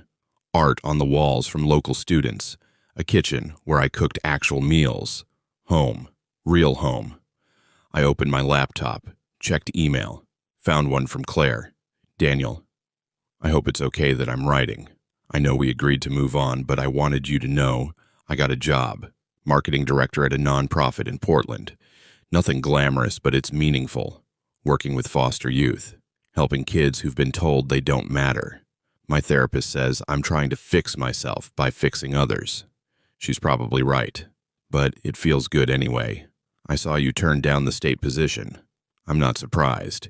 You were always more interested in impact than image. I just couldn't see it then. I hope you're well. I hope you're happy. You deserve both. C. I wrote back, I am well. I am happy. I hope you are too. Simple. Complete. The final punctuation on a chapter that had closed months ago. That evening, I met my mother at the airport. She was visiting for a week. Wanted to see my life, meet my students, understand the work I'd been doing. You look good, she said when she hugged me. Really good. Healthy. I feel good. Your father would be proud. Yeah, I think he would. We drove back to campus. I showed her my office, properly decorated now, awards on the walls, student thank you notes pinned up, books organized. Showed her the classroom where I taught, the library where students studied late into the night. This is good work you're doing, she said. Important work. It's the only work I want to be doing. That night, we had dinner at a restaurant near my apartment. Nothing fancy, just good food and good conversation. She told me about Arizona, about her friends, about the life she'd built after my father died. I was so worried about you, she said over dessert, after the divorce, after everything went viral. I thought you'd fall apart. I did fall apart, just in private, and then I put myself back together differently. Better? More honest, at least. That's better. We walked back to my apartment slowly. The evening was beautiful, warm but not hot, that perfect June temperature where existing feels effortless. Are you dating anyone? She asked. Or is that too intrusive a question? Not intrusive. And no, not yet. Still figuring out who I am outside of performing for someone else. That's wise. That's scared. It can be both. We laughed. She'd always understood me better than I gave her credit for. Later, after she'd gone to bed in my guest room, I'd bought a pull-out couch specifically for her visits. I sat on my balcony and looked at the city, lights stretching out in all directions, people living their lives, fighting their battles, making their choices. I opened Amanda's journal, the original Amanda, the one who'd sent me this gift. The pages were almost full now. 6 months of processing, growing, becoming. I turned to a fresh page, wrote the last entry, day 180, 83 of not apologizing. I've stopped counting days, stopped measuring my life in relation to when I chose myself, because choosing myself isn't a singular event anymore. It's a practice, daily, constant. I chose myself today when I turned down prestige for purpose. I choose myself every time I advocate for my faculty instead of staying quiet. I choose myself when I teach students who've been told they don't matter, and show them they do. The viral video seems like ancient history now. A moment that happened to someone else. The divorce is finalized. The scandal is old news. The internet has moved on to the next spectacle. But the work remains. The students remain. The purpose remains. And I remain, fully present, fully myself, fully committed to building a life that honors who I actually am, instead of who someone else needed me to be. This is the beginning, not the end. The beginning of living authentically, of leading with integrity, of showing up as myself without apology. And it turns out, myself is enough, more than enough. Myself is everything. I closed the journal, set it on the shelf next to my published books, the awards I no longer hid, the evidence of a life lived honestly. Inside, my mother was sleeping. Tomorrow I'd introduce her to my colleagues, my students, my world. Show her the life I'd built from the rubble of the one that had collapsed. The city lights kept shining, the world kept turning, and I kept existing in this life I'd chosen, imperfect, challenging, real. 6 months ago, I'd stood at a Christmas dinner in frozen bank accounts and watched my marriage implode in real time. Now, I stood on a balcony in June, content in ways I'd never been when I was performing contentment. The difference was everything. I went inside, locked the door, turned off the lights, went to bed in the apartment I'd chosen, in the city I'd chosen, in the life I'd chosen, and slept deeply, dreamlessly, whole. Tomorrow would bring new challenges, new students, new battles to fight for faculty who deserved better, new opportunities to show up authentically. But tonight, I just rested, present in the moment, grateful for the journey, ready for whatever came next. Because I wasn't begging for anything anymore. Not approval, not permission, not validation. I was simply being, fully, unapologetically, myself. And that, it turned out, was the greatest revenge of all, not destroying the people who diminished me, but building a life so authentic, so purposeful, so genuinely mine that their opinions became irrelevant. That was freedom. That was justice. That was everything.